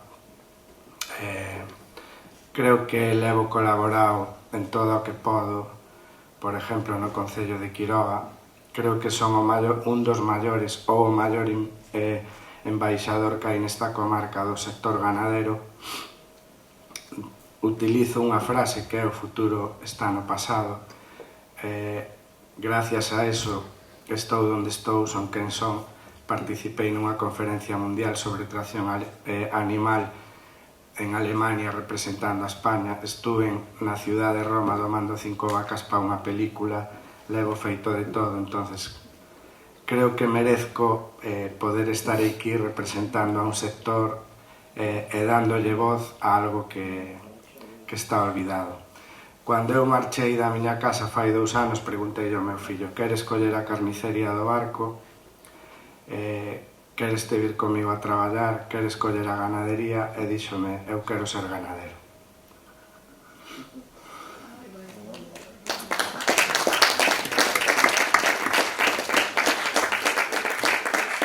E de seguro que a liña familiar e o traballo vai a continuar, verdade? Porque creo que... Sí, espero que sí, pero é moi difícil. Lévame costado moito diñeiro, moito esfuerzo, moita salud, poder estar no monte. E agora, bueno, despois de moitas luchas, por exemplo, 20 anos pedindo queimas, non se fixo nin a primeira.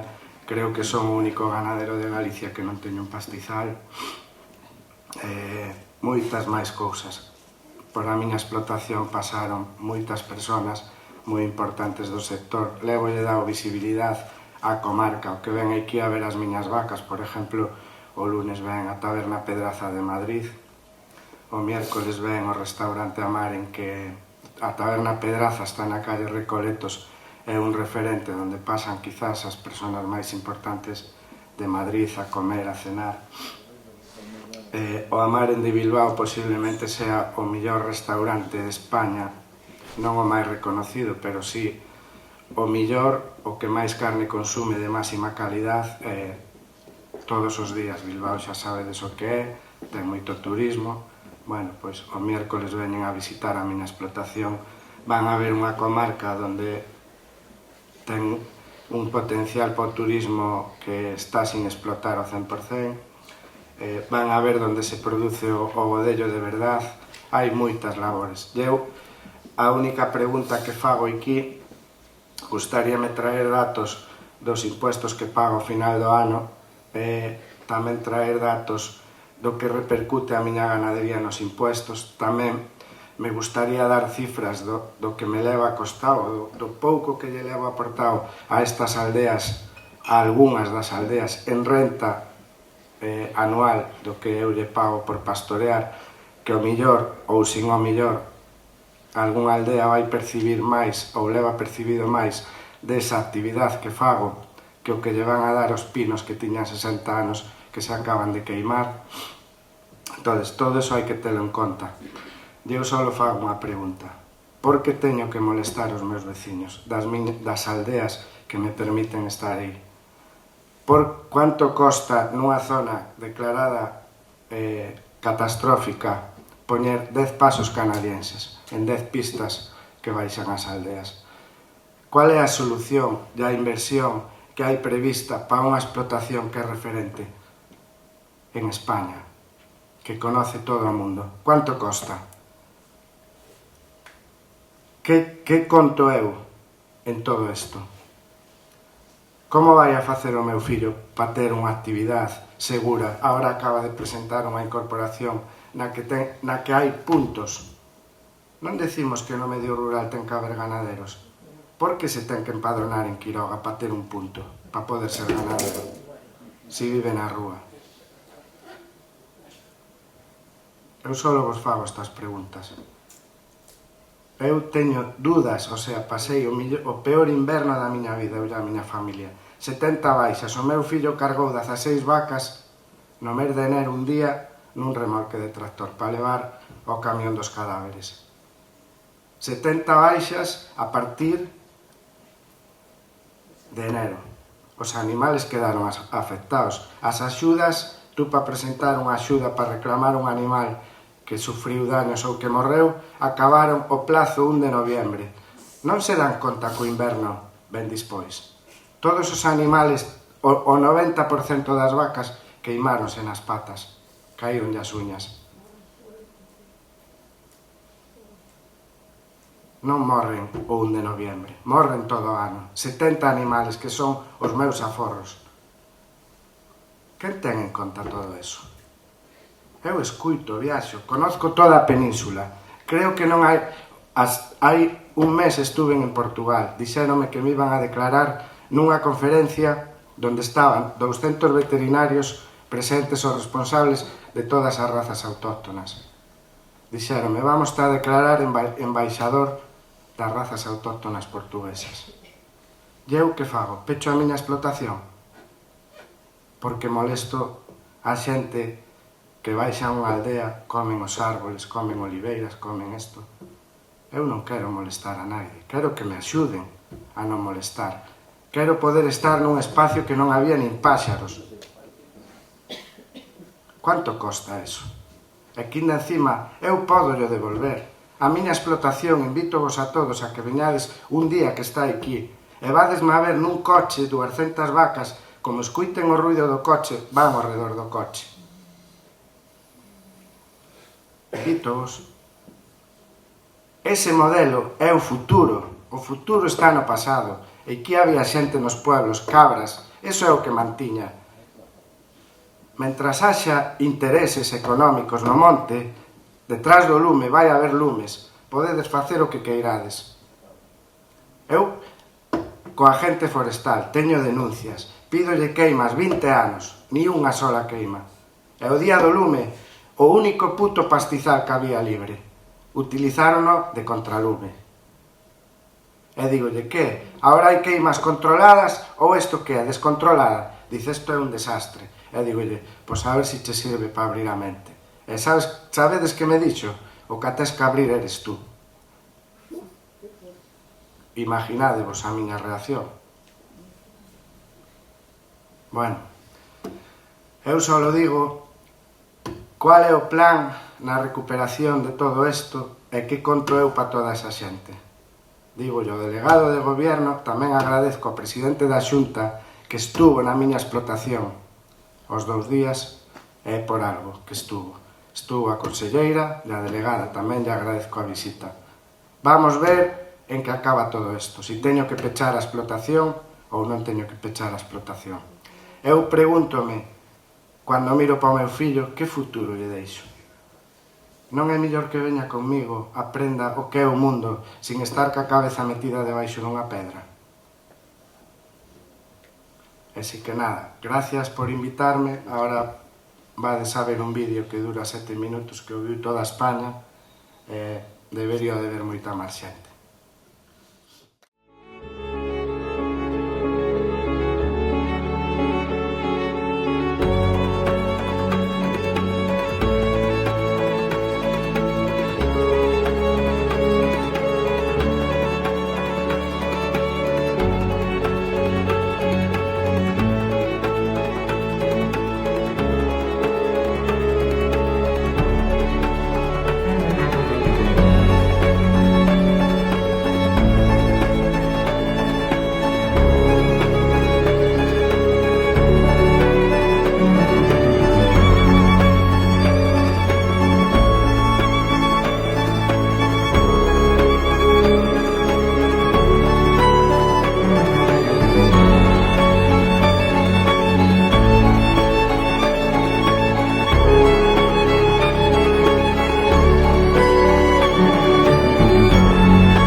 Raúl, Mario, una cosa es que te lo cuenten y otra cosa es vivirlo aquí, ¿eh?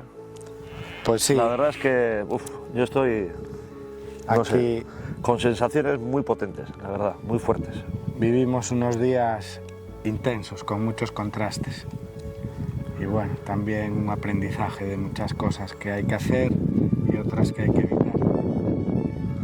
Pero bueno, yo lo que he visto es que de las cenizas resurge, ¿verdad? Estamos viendo aquí los brotes verdes, estamos viendo a Raúl, la segunda generación o tercera generación de lo que es la ganadería, y bueno, todavía hay esperanza, ¿no? O sea, se ve futuro, ¿no, Raúl? La verdad que tuvimos suerte, que las vacas la mayoría están muy bien y supieron escapar del fuego y todo, pero la verdad que vivimos un infierno aquí.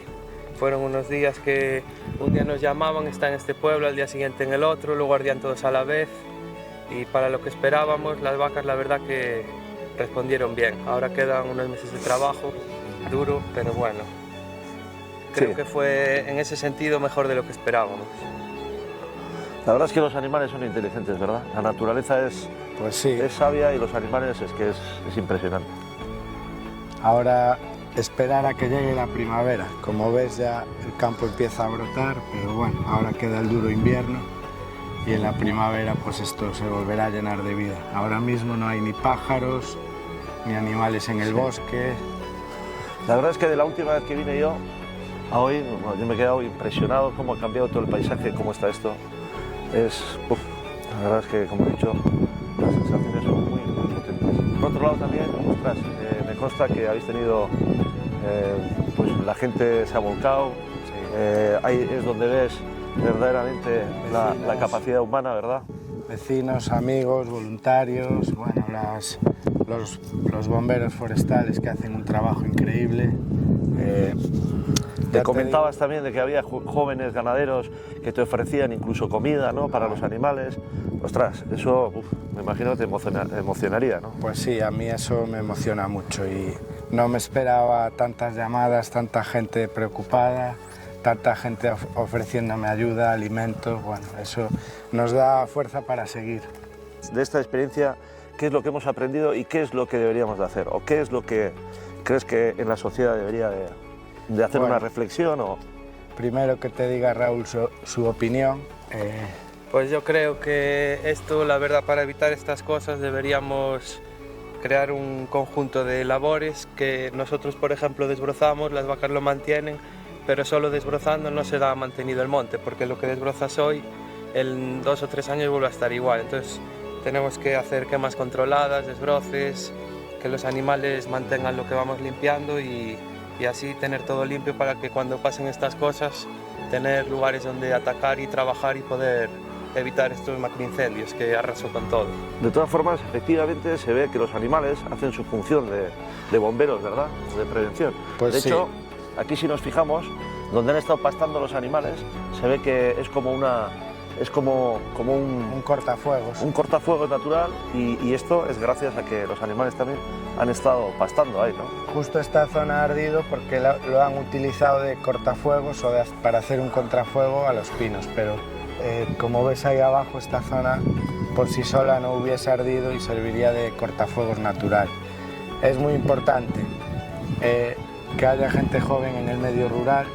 Es muy importante que escuchen sus necesidades, que les ayuden, que les apoyen. Cualquier actividad, tanto ganadería como apicultura, horticultura, agricultura, cualquier actividad que haya en el medio rural hay que potenciarlo. Y también es muy importante trabajar con razas autóctonas por la adaptación al medio, llevan el territorio durante siglos. Por ejemplo, mis vacas de la raza cachena aprovechan muy bien el pasto arbustivo, todo tipo de vegetación como brezo, carqueixas, incluso hay épocas del año que aprovechan ramonean en los árboles y van manteniendo, primero con desbroces abrimos territorio y ellas lo van manteniendo mucho más en el tiempo y aparte pues creas una actividad económica alrededor de todo eso que aparte pues también atrae. Yo cuando llegué aquí, como ahora prácticamente no había ni pájaros y ahora pues hay muchas más. Hay una mayor diversidad, ¿no? Muchos más corzos. Alrededor de estos animales que van abriendo espacio, pues se crea otra biodiversidad. Creo que tenemos algo, un patrimonio que es algo espectacular y bueno, pues es algo que tenemos que cuidar, ¿no? Es algo que no se puede perder.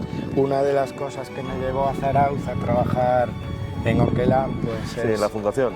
Yo, aparte de vivir todo esto en el campo, de crear una ganadería, porque creo en esto de comercializar en mi carnicería esta carne que traía gente de medio Galicia a mi carnicería, pues ahora tengo la oportunidad de recorrer la península, incluso Italia, Francia, hablando del valor de las razas autóctonas, tanto en el territorio como el valor gastronómico que tienen.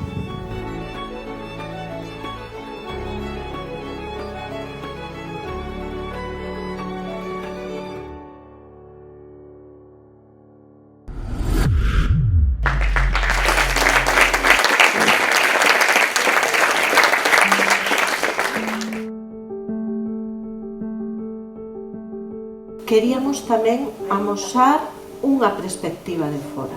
E para iso contamos hoxe con Belarmino Fernández Ferbienza, alcalde do Concello de Somiedo. Unha zona preciosa, ides ver unhas imaxes que vos van fascinar.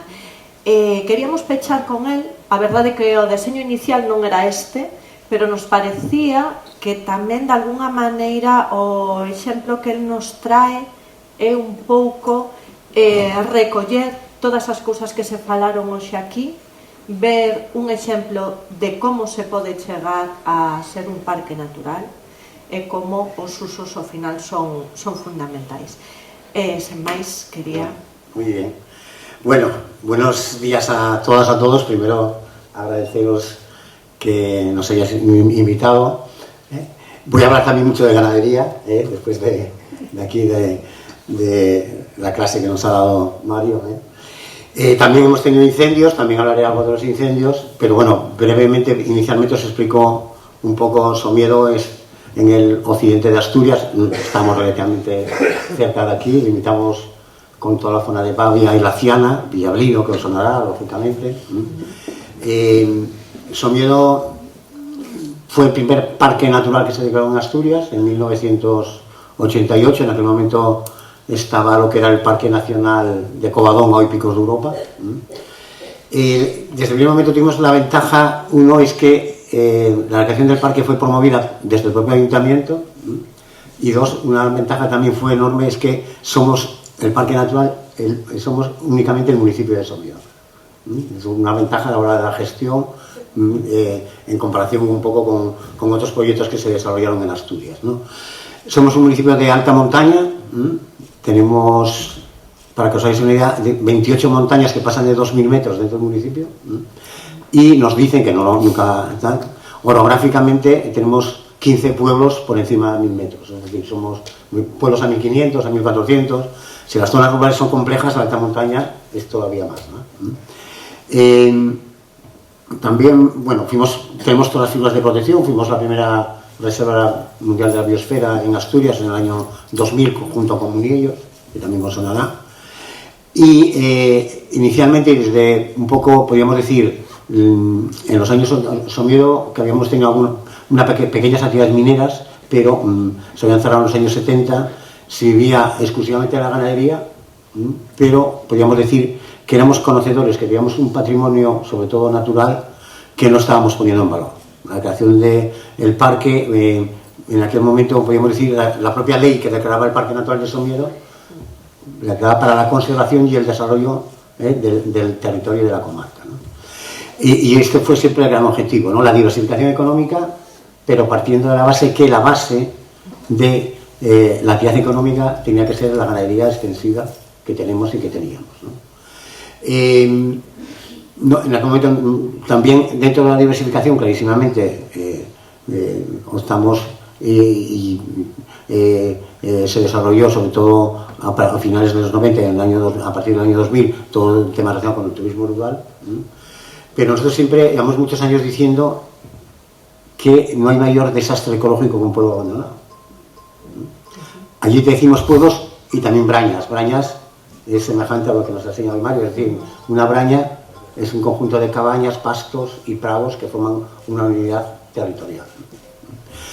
La ganadería, contra lo que a veces se opina, una cosa es la ganadería intensiva y otra es la ganadería extensiva. Y la ganadería extensiva es la mayor preocupación que tenemos para mantener la biodiversidad del Somiedo.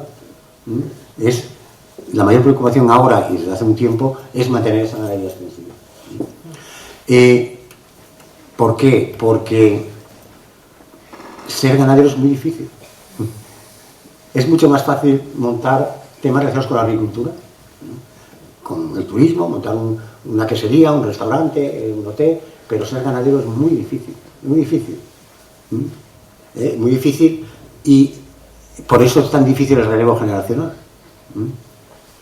Y nosotros, Somiedo, todavía tenemos muchísima ganadería, tenemos del entorno de 8.000 vacas, toda Asturiana de los Valles, allí hay dos grandes. Yo, es que hace un mes, no le conocía, pero hace un mes estuve en la Fundación Oquelan en San Sebastián con dos grupos de desarrollo. Yo presido la Red Asturiana de Desarrollo Rural, tenemos proyectos de cooperación y estamos con estos temas de relevo generacional en el sector agrario, y estuvimos en San Sebastián, ahora San Sebastián en la Fundación, y ya nos hablaron de Quiroga, de Valdeorras y de un ganadero que me encantaba de haberle conocido hoy aquí, ¿no? Y en el listado de razas autóctonas en Asturias hay dos: Asturiana de los Valles y Asturiana de la Montaña. Y nosotros, cuando en el 88 se fundó el parque, como el objetivo era la conservación y el desarrollo, primero, el objetivo uno era profesionalizar el sector ganadero. La media en el 88 era de 12 vacas por explotación. 12 vacas tenemos una economía de supervivencia donde yo pongo el ejemplo mío propio, que éramos 9 hermanos, somos 9 hermanos y hermanas, y no había quedado nadie en el pueblo. Bueno, primero, tuvimos la carretera en el año 86, porque en los 40 años de dictadura no se veía nada, y un poco, yo siempre hablo de 3 grandes cambios. Uno es la democracia, y hay que defender un poco porque parece que hay ciertas corrientes ahora que no se pueden entender. Otro, la entrada en Europa, la entrada en la Comunidad Europea. Yo soy un defensor de la PAC. Otra cosa es que tenemos que gestionar para que se gestione mejor, pero ojalá hubiéramos entrado, si no hubiera sido la dictadura, en los años 50, cuando todavía cuando todavía había muchísima más gente en las zonas rurales. Por eso hay países como Francia que mantienen muchísima más gente en las zonas rurales. Y ahora el tercer gran cambio para nosotros fue el tema de la conservación y la declaración del parque en el 88. Nosotros, por una parte, la polinización era el tema de la raza. Hoy, con orgullo, podemos decir que el 100% de las vacas del Somiedo están en el libro genealógico de la Asturiana de los Valles. En los años 80 se fundó una asociación que se llama ASEAVA, Asociación de Criadores de la Raza Asturiana de los Valles, donde muchísimos fundadores de Somiedo, donde mejor había quedado la genética en las zonas de alta montaña, no solo Somiedo, pero en Somiedo sobre todo. Nosotros hemos estado muchos años exportando genética. Entonces, dentro de ello, el tema de la raza, la gran riqueza de Somiedo son los pastos. De las 29.000 y pico hectáreas del municipio, 25.000 son los montes. 18.000 montes de utilidad pública, donde yo soy un gran defensor, porque son montes de utilidad pública, es el ayuntamiento, el gobierno del Principado, la Dirección General de Política Forestal, pero los pueblos mantienen lo que se llama la propiedad del aprovechamiento. Y después hay otros 7.000 que son montes vecinales en mano común o prohibidizo, donde cuando en el 95 empezaron lo que llamamos las ayudas agroambientales, nosotros hicimos una ordenanza de pastos desde el ayuntamiento donde incluyendo también los montes propios, ¿no?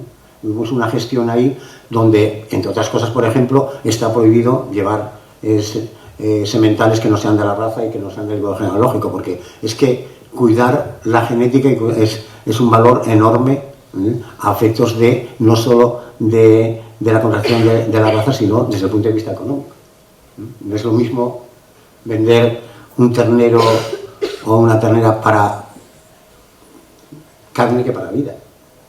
Y eso, sabéis que la raza asturiana de los Valles estuvo en plena extinción en los años 80, hoy se ha extendido a muchísimas zonas de la Cordillera Cantábrica, al País Vasco, a Castilla y León, Galicia también, muy semejante a la rubia gallega, pero esta lucha que hubo hace muchísimos años estuvo muy en peligro de extinción muchas razas autóctonas, y yo me alegro un poco todo lo que has expuesto con vuestra raza, porque es importantísimo a efectos de gestión del territorio y a efectos de viabilidad económica en las zonas de montaña. Dentro de esa gestión de la profesionalización no solo estaba el tema de la raza, estaba también que llegaran a unos niveles normales. Hoy hay, lógicamente, muchísimos menos ganaderos que antes, pero hay más vacas, porque hoy, claro, para tener, podríamos decir, que sean rentables, de aquella hablábamos de llegar a 30, 40, ¿no? Y la media 70, 80, pero hay ganaderos con 150, 200. También hay un número máximo que no nos gusta porque hay que gestionar lo que puedas gestionar y no, tampoco hay que ser bucólicos, hay buenos, regulares y malos ganaderos como en todos los sectores económicos. Yo tengo que decir, en Somiedo la media es de muy buenos ganaderos. Mantenemos muy importante las ferias. Es un desastre. En Asturias hay municipios que no tienen ferias, se han desaparecido las ferias de ganado. No nos y eso es que es el mercado. Es que los intermediarios no quieren que haya ferias, porque les va mejor. Nosotros mantenemos, desgraciadamente este año están prohibidas por la dermatosis, ¿vale? Pero mantenemos 4 ferias anuales y muy importante, llevamos casi desde el inicio del parque haciendo lo que llamamos una exposición nacional de Asturias de los Valles, que hacemos 4 días a principios de septiembre en Pola de Somiedo, y eso sirvió, aparte es una exposición nacional, pero dentro de ella hay una exposición local, un concurso local, y sirvió para que la gente se diera cuenta que la calidad importa. Al final hay que profesionalizar al sector ganadero, pero en general es importantísimo el marketing, es importantísimo la calidad, como decimos, come lo mismo una vaca buena que una vaca mala, pero la rentabilidad no es lo mismo, todo esto, y a la vez trabajamos muchísimo, podríamos decir, en la calidad de vida desde el punto de vista de las infraestructuras rurales. En Somiedo nosotros no hacemos concesiones parcelarias porque las concesiones parcelarias son los pastos. Un ganadero en Somiedo que declare 100 hectáreas en la PAC, 90 son de los montes, de nuestros montes. Las fincas son una parte, pero muy reducida. Siempre hay documentos de la Edad Media donde siempre había una lucha entre los Miranda, que eran de Asturias, y los Quiñones, que eran de la zona de Babia, por los pastos de Somiedo. Hay documentos que en 1400 y algo subían 3.500 cabezas de vacas de la casa Miranda a pastar en Somiedo. Siempre decíamos que vivirían los de Somiedo, ¿no? Pero quiero decir que la riqueza de los pastos significa, y la calidad de vida, que la inmensa mayoría de las infraestructuras rurales, me refiero del arreglo de los caminos, para que los hemos hecho con el parque y con el medio ambiente. Contrario a lo que mucha gente opina. Porque somos el parque, incluyendo los parques nacionales, más restrictivo en el uso público turístico. Un 40% de Somiedo no se puede visitar. Sin embargo, somos infinitamente permisivos, no son permisivos, que es una palabra que no me gusta, promocionamos la ganadería extensiva y apoyamos totalmente el generar infraestructuras para que los ganaderos no puedan hacer como nos ocurrió antes, que un ganadero, ahí los pastos buenos están a 1700, 1800 o 2000 metros, se pasaban el día a caballo caminando. Ahora pues hemos hecho lo que llamamos las pistas de uso exclusivo ganadero. Las mayores medidas medioambientales del parque son defendidas y promovidas por el sector ganadero, que son 2 grandes medidas. Una es las pistas de uso exclusivo ganadero, entonces la gente en Somiedo, el turismo tiene que ir caminando a los lagos, a las zonas de Braña, a partir de los pueblos, las rutas, en fin, todo esto. Y 2, que esta ganadería extensiva nos permite mantener imágenes como la que estamos viendo ahora, están los hayedos, pero están las zonas de pastizales, las zonas de siega, las zonas de pastos, la ganadería de exposición de ganado de Asturias de los Valles. Es decir, es fundamental. Y esta es una feria del año pasado, es del puerto de Somiedo, no es una feria donde van toda la cordillera cantábrica ahí, es el 8 de septiembre, donde se juntan del entorno de 20.000 personas, imaginaros. Es el día. Esto, pasamos ahora a otro tema fundamental de los montes. Esto son gente habilidosos, ¿no? Es decir, durante podríamos decir, se creó el parque en el 88, existía, el concepto de desarrollo turístico no existía. Dentro de esa diversidad económica, el turismo y el sector servicios son fundamentales para asentar población joven. No creo que sea aquí, pero es que enseguida empiezan a hablar de masificación, empiezan a ampliar. ¿Qué me estás diciendo? La gente enseguida, el tema de, el turismo rural juega dos bazas fundamentales. Un aspecto económico, asentar población, sobre todo gente joven, dar vida a los pueblos. Un pueblo sin bar es un pueblo abandonado. Sí. Es así. Y triste. Es que no sabemos, es que yo cuando es que estoy masificando Somiedo, porque me estás diciendo. Somiedo llegó a tener 6.500 habitantes y hoy tenemos 1.050, 1.100. Entonces, es que ahora, es verdad, tenemos 3 campings, tenemos unos 70 negocios turísticos que nos vienen muy bien, pero en total de alojamientos tendremos tenemos más que habitantes, 1.500 alojamientos. Pero es que suman ustedes y son mucho menos que los habitantes que teníamos en los años 40.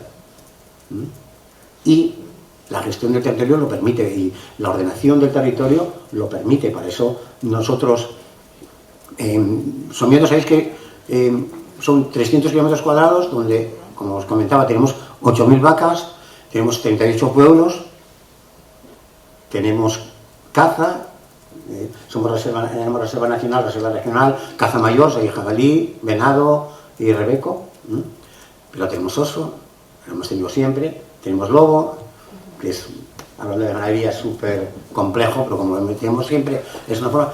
Ese es el reto, en un mismo territorio tener todo ese tipo de actividades, y ahí está un poco el mérito de la gestión del territorio, ¿no?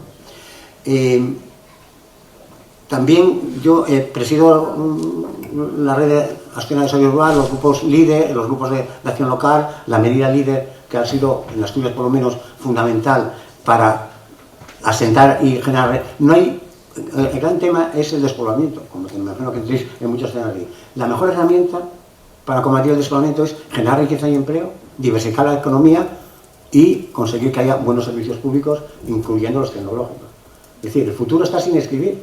¿Quién nos iba a decir que cantidad de actividades económicas que antes asumimos que tenían que ser en las ciudades? Bueno, esto es una villa grande, para nosotros esto es casi una ciudad. Que ahora con una buena conexión de fibra lo puedes desarrollar en cualquier sitio. Ahí hay una oportunidad enorme.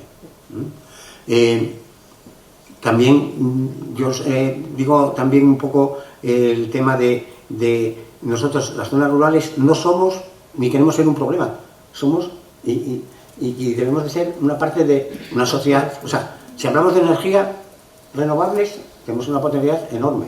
El Somiedo se fundó Hidroeléctrica Cantábrico en 1917, tenemos 3 centrales hidráulicas, llevamos más de 100 años produciendo energía limpia. Evidentemente tenemos prohibido eólicos, tenemos prohibido, en fin, termosolares, porque creo que la energía renovable que debemos apostar 100% es una oportunidad para los territorios rurales, pero habrá que desarrollarla en todo el territorio del país, incluyendo los polígonos industriales de las ciudades, que son los grandes consumidores energéticos. Pero ahí hay una oportunidad enorme.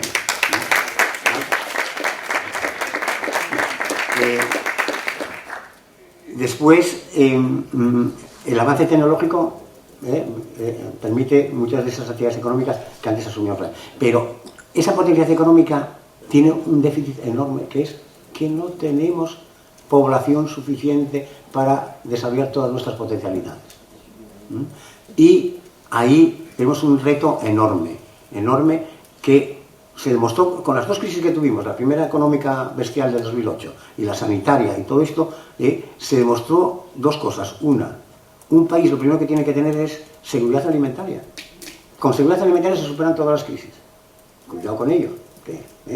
El tema también de la seguridad industrial, esa deslocalización masiva que había habido y ese abandono en el mundo rural, se demostró que Europa no estaba preparada para esas cosas. Y eso, ahí, a veces las crisis son oportunidades. Y ahí podemos decir que existen ese tipo de oportunidades. Pero el gran reto es retomar gente a nuestras zonas rurales. Ya no se pueden, las posibilidades que tenemos en algunas aldeas, que quedan 2 vecinos, que quedan 4, esa potencialidad no. Entonces, ese reto, uno es retomar proyectos trayendo gente, siendo más competitivos que las zonas urbanas. Nosotros en Asturias, desde 2016, a través de los grupos de salud rural, tenemos una línea de financiación que llamamos Ticket Autónomo Rural, que financiamos actualmente las convocatorias de este año con 50.000 euros a cualquier joven que se instale en las zonas rurales a desarrollar su proyecto de vida de autónomo, a fondo perdido, y si tiene inversión, va a la línea de inversión. Yo creo que bueno, empezamos en Asturias, tenemos dudas, nos lo permitieron, podríamos decir, en la ley tanto de subvención estatal como Bruselas. Ahora se está desarrollando ya en algunas comunidades autónomas.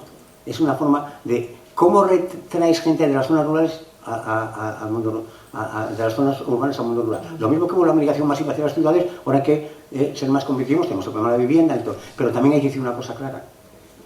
Necesitamos emigrantes, pero de una manera masiva. De una manera masiva. Es algo. Nosotros, mi grupo de salud rural, aparte de la red, se llama Camino a la Mesa, somos 11 municipios, llevamos en un proyecto en Honduras desde el año 2010. Y somos ONG también, y vamos trabajando en un sitio que se llama la Senda de la Candona, que es al lado de San Pedro Tula, una de las ciudades más violentas del mundo. ¿Vale? Y ¿cuál es lo más difícil en el tema? Nosotros, ahora dentro de un proyecto de cooperación vamos a hacer un Erasmus al revés, es traer gente de Honduras a Asturias con empresas y con administraciones, a tenerlos aquí 6 meses para formarles con el objetivo de que regresen. Y nos estamos planteando otro proyecto piloto de traer gente del campo, de Centroamérica o de Sudamérica, que son nuestra cultura semejante, por el tema que hablé de que el mayor problema es el relevo en la ganadería. ¿Vale? Un relevo xeracional. Vale. Temos varios frentes abertos. Vivimos unha globalización que nos uniu como planeta, pero esa mesma globalización que nos uniu tamén nos fixo deixar de lado tradicións, usos que estaban no noso pasado e que de alguna maneira temos que reforzar, a recoller as variedades orixinais e tradicionais non só de uvas, senón tamén da flora, non? Das árbores, dos arbustos, na gandeiría. Ao final temos unha perspectiva multiglobal que temos que transformar, elevar o rural, o individual. Temos que volver a eses usos tradicionais. Hoxe falamos un pouco de todo isto, falamos e demos exemplos de todo isto, pero seguro que aí, nese patio de butacas, hai un montón de xente que nos quere parar e que nos quere preguntar cousas. Así que, por favor, falade, compartide, comunicádevos e contádenos cousas, que nos imos seguir falando. Una cosa que está clara entonces es que las razas autóctonas están bastante recuperadas, pero los ganaderos están en peligro de extinción. Exacto. ¿No? Sí. E aí o que decían en Montes de Couso, que chegaremos a pagarle aos gandeiros, pois o millor é outra medida que temos que ter en conta. Eu xa non pido eso, que pido é que nos deixen traballar, pero aparte, que diferencia hai entre la zona de Somiedo al Caurel respecto al territorio, oportunidades de turismo, lo conozco bien, el Caurel es muy de negocio? ¿Y cuántos bares hay en el Caurel? Bueno, pocos. Entonces está muerto. Una de las zonas más bonitas de la península ibérica. La zona del Caurel fueron varias veces a subir hace ya muchos años. Y es que estuvieron muchos años debatiendo si creamos una figura de espacio protegido, si no, que si la pizarra, que si tal. Y yo he estado ahí varias veces, han estado varias veces en Somiedo, pero a veces hay que avanzar y el futuro está sin escribir y a veces también debatimos, somos muchos, somos pocos, somos los que hay y hay que avanzar. Y que solo, si me permitís, solo un segundín, era en relación con los incendios, porque estuve muy de acuerdo con los intervinientes de por la mañana en dos cosas, creo recordar. Una, en Somiedo me entró un incendio desde León, nos entró un incendio desde León, en la zona de muy alta montaña, desde la zona de Villablino, de Lumajo, un pueblo que se llama Lumajo, en Somiedo y Cangas de Narcea, y pues tuvimos otro provocado al lado de Pola de Somiedo, o sea, en casos naturales, y también hay delincuentes, sí. Y hay que perseguirlo a muerte. Primero, dos cosas. Una, nunca los hemos tenido, que en julio y agosto hay incendios en Asturias, es casi imposible hasta ahora. Nunca, la ponente por allá, este incendio yo nunca los habíamos visto, una cosa increíble, imposible. Pero ¿cuáles son las dos mejores herramientas para pararlo? Una, los palos de sierra, los palos de sierra, y las frondosas. Los incendios se pararon cuando llegaron a los bosques de Haya, y tuvimos que bajar las vacas, ahí las tuvimos que bajar, bueno, ya veo que pues la integraste otra vez arriba. Nosotros las tuvimos que bajar de algún pueblo, pues Somiedo es muy grande, de la zona de Villarrevilla, que a lo mejor te suena, tuvimos que bajar unas 1000 vacas, tuvimos que bajar de los montes a los prados y hubo que tal. Y otra, que estoy de acuerdo que lo decía el ingeniero de por la mañana, no me acuerdo su nombre, se demostró, donde no hay caminos, donde no hay pistas, no hay forma de parar los incendios. Y ahora, nosotros hemos hecho muchas infraestructuras, pero unas que eran un poco complejas desde el punto de vista medioambiental, tengo que decir que las estamos haciendo ahora todas, porque nos las han permitido, porque se han dado cuenta que donde más protegido teníamos el parque, es donde nos afectó el incendio. O sea, y donde, podríamos decir, que donde más actividad ganadera hay, donde menos influyó el incendio. Pero también ahí no de acuerdo, sino un tema, unos problemas de Somiedo es que tenemos muchísimas vacas, pero es que teníamos muchísimas, nos venían muchísimas merinas de la transhumancia mesteña. Claro, y eso ahí nos prueba porque había unos pastos enormes, se alquilaban, llegaron a venir sobre el entorno de 40.000 merinas a Somiedo. Se arrendaban 22 puertos, y yo todavía conocí en mi pueblo puertos que se arrendaban al Conde Oliva de Extremadura. Claro, eso se abandonó todo y ahí las vacas mantienen, pero no. Cuando yo era crío había más cabras y ovejas que vacas. La vaca era más para la agricultura y para tener 2 terneros, y ahí las vacas, el remate final, la mejor herramienta son las cabras para mantenerlos, porque el gran problema de Somiedo ahí tenemos prohibido el pino, el cualito, todo eso, son todo frondosas, pero el gran tema es el matorral. Y el matorral ni la oveja, lo mejor es la cabra. Desde ahora tenemos un proyecto en un pueblo que se llama Bailago, que es muy turístico y muy ganadero, de vacas, y tenemos allí la tecnología puede ayudar mucho. El gran tema de las cabras, como los pequeños rebaños, cómo los controlas. Ahora están los tierras virtuales, la geolocalización. Hay un tema ahí que hemos hecho con un proyecto con el Valle de Arán en Lleida, y con ganaderos de aquí. Entonces tengo ahora 2 ganaderos muy jóvenes, de 20 y pocos años, de explotación de vacas, y tienen entre los dos unas 200 cabras, aplicando esa tecnología, y dominan el rebaño de cabras desde el moco. Increíble.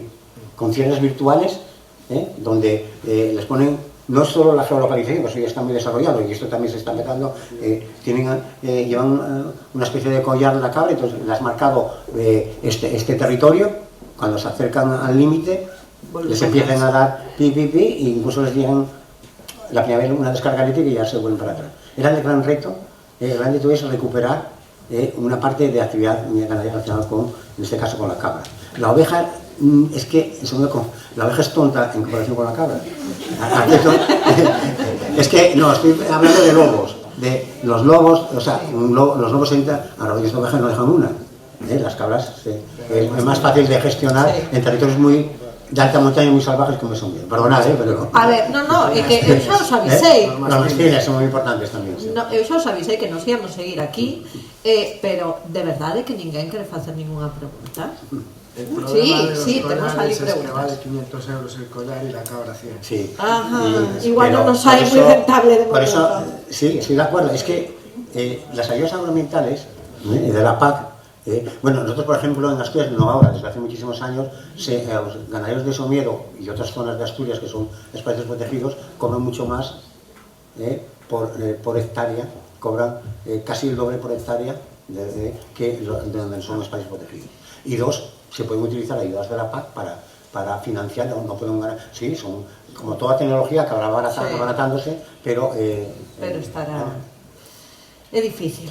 Hai moita burocracia detrás, todo está inventado, pero hai que chegar a él, verdad? Temos palabras. A ver, eu desde varias preguntas. Unha, pois, polo que vemos, temos que facer unha revisión do que foi a Revolución Verde. Porque a Revolución Verde supuso unha división entre a agricultura e a gandería. O sabemos as consecuencias.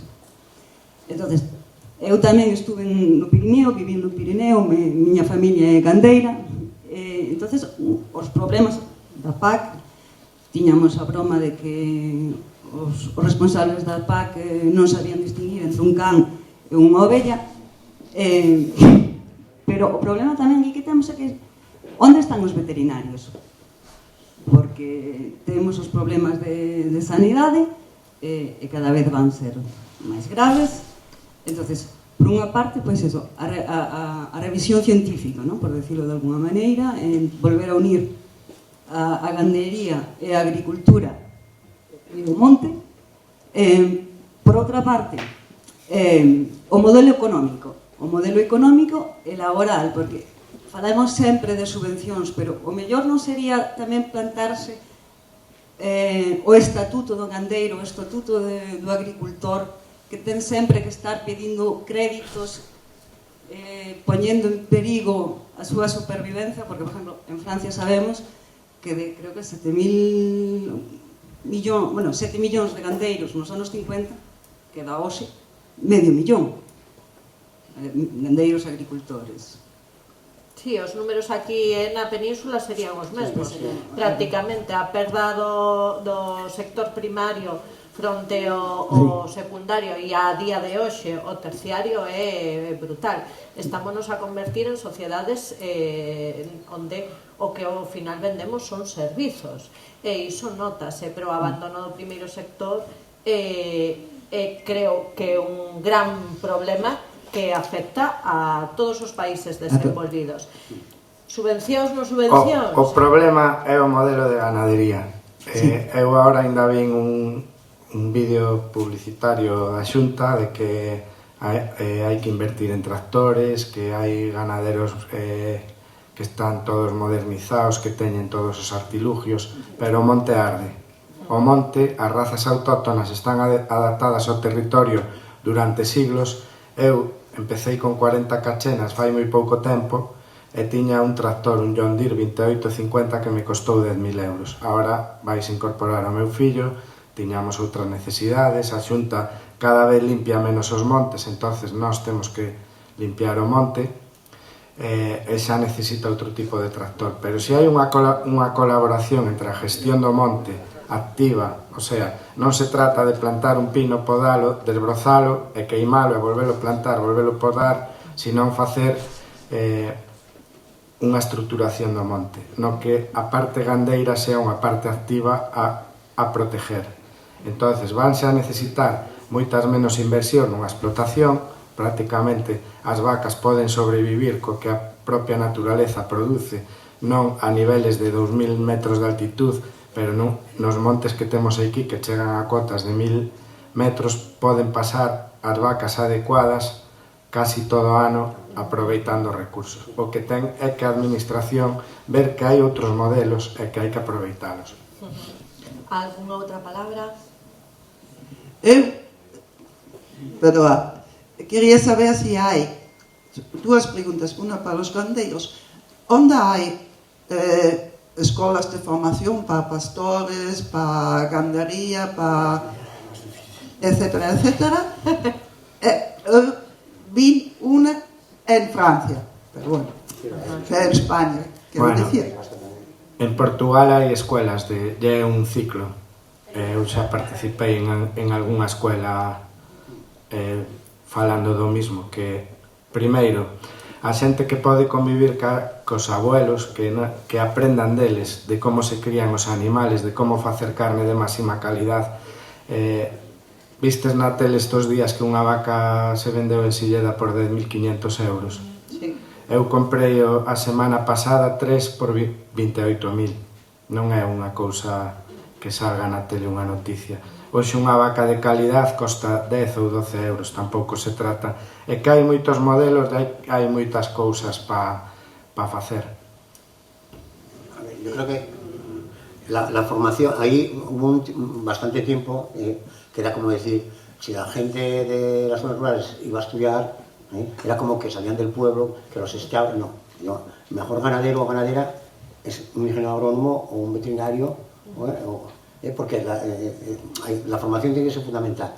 Otra cosa es que eso sí existe, lo que es más difícil es, podemos decir, la gestión del territorio. Así, hay intentos de escuela de pastores, hay en el País Vasco, hay en los Pirineos, pero yo creo que lo mejor, yo en Somiedo hay módulos, FPs, y sobre todo gente que se ha incorporado. Hay un problema con los veterinarios, pero tiene que ver con la sociedad. Hay más veterinarios que nunca, pero cada vez hay más clínicas de perros y menos veterinarios de vacas. ¿Vale? Así, es verdad. Hay un problema. Nosotros, como ayuntamiento, estamos subvencionando la asistencia permanente de los ganaderos de Somiedo a 2 veterinarios. Y a uno que se nos va a jubilar, que tenemos problemas para encontrar que vayan porque es que, por una parte lo puedes comprender, es mucho más fácil tener una clínica para gatos, perros, mascotas, que estar con las vacas, ir a hacer cesáreas a las vacas. No sé si aquí hay esos problemas, pero está existiendo. Cuando probablemente haya más veterinarios que nunca, pero hay problemas para que haya asistencia veterinaria.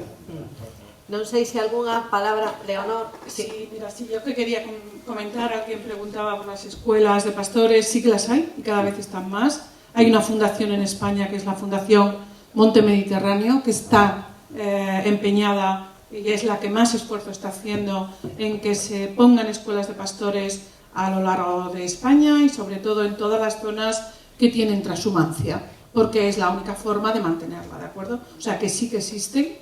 También es cierto que dentro de los alumnos que asisten a estas escuelas son muchos más los europeos que los propios de España, pero existen, hacen prácticas, no sé si en Somiedo, pero en Picos de Europa sí lo están haciendo, ¿de acuerdo? O sea que se están dando pasos en ese sentido. Otra cosa es, todas estas escuelas y todas estas iniciativas, como las que estaba presentando Belarmino, de incorporar a jóvenes en los pueblos, va muy bien a corto plazo. La pregunta que yo me hago es, ¿cómo va esto a medio plazo? Esto lo hemos visto en la zona de León, en la zona de la Cabrera, que yo diría que es una de las zonas más pobres junto con las Urdes. Se han llevado a cabo proyectos para atraer población a los pueblos. Hemos tenido muchos problemas, sobre todo con la disponibilidad de casas para que la gente que venga pueda quedarse a desarrollar, bien sean casas rurales o llevar casas rurales, el bar que siempre estabais comentando. Al principio había dinero, cuando hay dinero que viene de subvenciones, esta población joven se mantiene, pero a medio plazo hay un problema y es que no consiguen tener los servicios que se necesitan, ¿de acuerdo? Por lo tanto, esa es un poco una reflexión. No sé la experiencia que tiene Belarmino, espero que nos la diga, pero tenemos que pensar en esto, es decir, tiene que ser algo que al principio pueda estar subvencionado, pero después se mantenga, ¿de acuerdo? Y luego simplemente otra cosa, ahora mismo lo paso. Fijaos, en Holanda, que si hay un país donde económicamente lo cuentan todo euro a euro, yo no invierto si no voy a retrocederlo, se pagan a los pastores, se pagan 50.000 euros más la casa por mantener los rebaños, en este caso de ovejas. Cuando se quiere conservar algo, hay que pagar y ellos lo hacen. ¿Por qué? ¿Cómo lo hacen? Muchas veces porque desde el ámbito más urbano hay que pagar por los servicios ecosistémicos. No hay otra forma. Es decir, si desde las grandes ciudades estamos disfrutando de servicios ecosistémicos que nos vienen asociados a la ganadería, al ambiente forestal, pues oye, a lo mejor hay que pagar y es la única forma de tener esta recompensa, nada más. Muchísimas gracias. No, bueno, sí, es sí. un tema bueno, complejo, ¿no? En el sentido de dos cosas. Una, en relación con la gente que viene de fuera, siempre viene gente a las zonas rurales y una parte de esa gente, me refiero, acaban en las ciudades porque mucha gente viene de las ciudades. Entonces, ahí quizá ya que las políticas tienen que ser asentar gente en las zonas rurales, sean del entorno de las ciudades españolas o de aquí o de fuera, donde sea, pero también la gente de la inmigración, una vez que se instalan, pues parte de esa gente se va hacia las ciudades. Después, en lo que dices de las ayudas, a ver, hay que ser un poco, quiero decir, realista en el sentido de que quizá haya que gestionar mejor la PAC, toparla, que haya unos máximos, que se va poco a poco haciendo. En Asturias, como no hay grandes latifundios, Galicia es muy semejante a Asturias, toda la cordillera cantábrica es diferente al sur o de Madrid para abajo. Es decir, los ganaderos sí tienen unas subvenciones importantes. Y en Somiedo son más de 2 millones al año que vienen a los ganaderos de Somiedo, a la subvención directa a la renta, por pastar. Es que tiene, otra cosa es que se utilice adecuadamente. Por eso se debe de primar. No podemos estar, o sea, prohibir es muy difícil. La ganadería intensiva. Yo sé que hay una explotación de Asturias de los Valles yendo antes de llegar a Ávila con 10.000 vacas, o no sé cuántas debe tener allí, y hay otras de esas grandes en otros sitios. Prohibir es muy difícil, pero no primes eso. Pero no, prima la ganadería extensiva, prima el pastar los montes, el tener tal, y ahí entonces digamos un pouco na línea correcta de gestionar el territorio, ¿vale? Quedannos dúas palabras e temos que marchar. Bueno, sí, efectivamente chegamos un pouco ao fin. Bueno, eu son Joaquín Sánchez, da Bodega Nandegal, respecto ao tema do que falou Jorge Mazaira, técnico do Consello Regulador, respecto a esa primeira foto onde aparecía a montaña ladeira norte ali na rúa, situada en frente onde nós estamos situados en Pedrazais. Nós estamos na cara sur e a 300-400 metros da montaña. Está neste incendio, ardeunos unha viña, e tamén quero un pouco que decía Belarmino, pois unha discriminación positiva para esos terrenos que son franja fronteira para os incendios. A viticultura foi a que salvou as poblacións de aquí de Valdeorras. Entonces, bueno, pues únicamente deixar esta reflexión como cousa importante. E, bueno, unha pena que probablemente non hai moito bodegero viticultor, pero, bueno, Jorge, isto hai que leválo a máis sitios. Así que nada máis. Trataremos de leválo, por suposto. Creo que hai unha última palabra. Ben, en relación ao tema da Escola de Pastores, comentar que aquí mesmo, na área centro-oriental de Ourense, é activa agora mesmo unha escola. A mesma convocatoria da Fundación La Caixa que financia o noso proxecto de Soutos, o Soutolab, deu tamén fondos para crear esa escola a través da asociación OVICA, que é a Asociación de Creadores de Ovino e de Caprino. Entonces, quero decir que hai iniciativas dese tipo. E iso conecta con un tema que non apareceu na mañá e que nós, dende a Fundación Juana de Vega, consideramos fundamental, que é a comunicación. Decíamos que temos moitas ferramentas, temos moitas convocatorias, temos marcos normativos que poden ser útiles e, sin embargo, moitas veces nos falta mudar ese relato e chegar á xente, non? Entón, nese sentido, pois, bueno, reincidir non ese aspecto de que a comunicación é importante tamén, o que contamos é importante. Eu sou unha persoa pesimista por natureza, porque é así, pero, sin embargo, penso que todos os que estamos involucrados en estes temas temos que ter tamén un discurso en positivo e un discurso que reforce o que se está facendo ben, non? E vimos moitos exemplos hoxe aquí de xente que fai ese esforzo e hai que reconocer, conectando directamente co que decía Leonor, non? Eses pagos por servizos teñen que ser unha necesidade a partir de agora. Necesitamos esas líneas de recoñecemento económico e tamén social desta xente que está ao final cuidando do territorio. O territorio tira por si mesmo, pero a paisaxe depende das persoas e se non temos persoas non vamos a ter paisaxe. E para pechar dunha persoa negativa a unha moi positiva, que quero facer ver que esteamos hoxe aquí é fundamental, que se presenten proxectos aquí en riba deste escenario fundamental, que se cree un espazo de convivencia que amose todos estes proxectos é fundamental, pero é fundamental que aí teñamos un público e que ese público sexa o que mañá fale nas súas casas e amose todos estes proxectos e abramos un espazo de debate e de comunicación. E temos que pechalo. porque xa son horas. Queremos convidar os nosos conferenciantes a que degusten algúns produtos do que sacamos daqui da terra. A vos simplemente convidarvos a que nos acompañedes na próxima xornada, o día 13 en Larouco, onde falaremos de outro tipo de patrimonios culturais, paisaxísticos, históricos, de como se introduce a cultura e a educación e como son parte fundamental doutros usos do monte. Moitísimas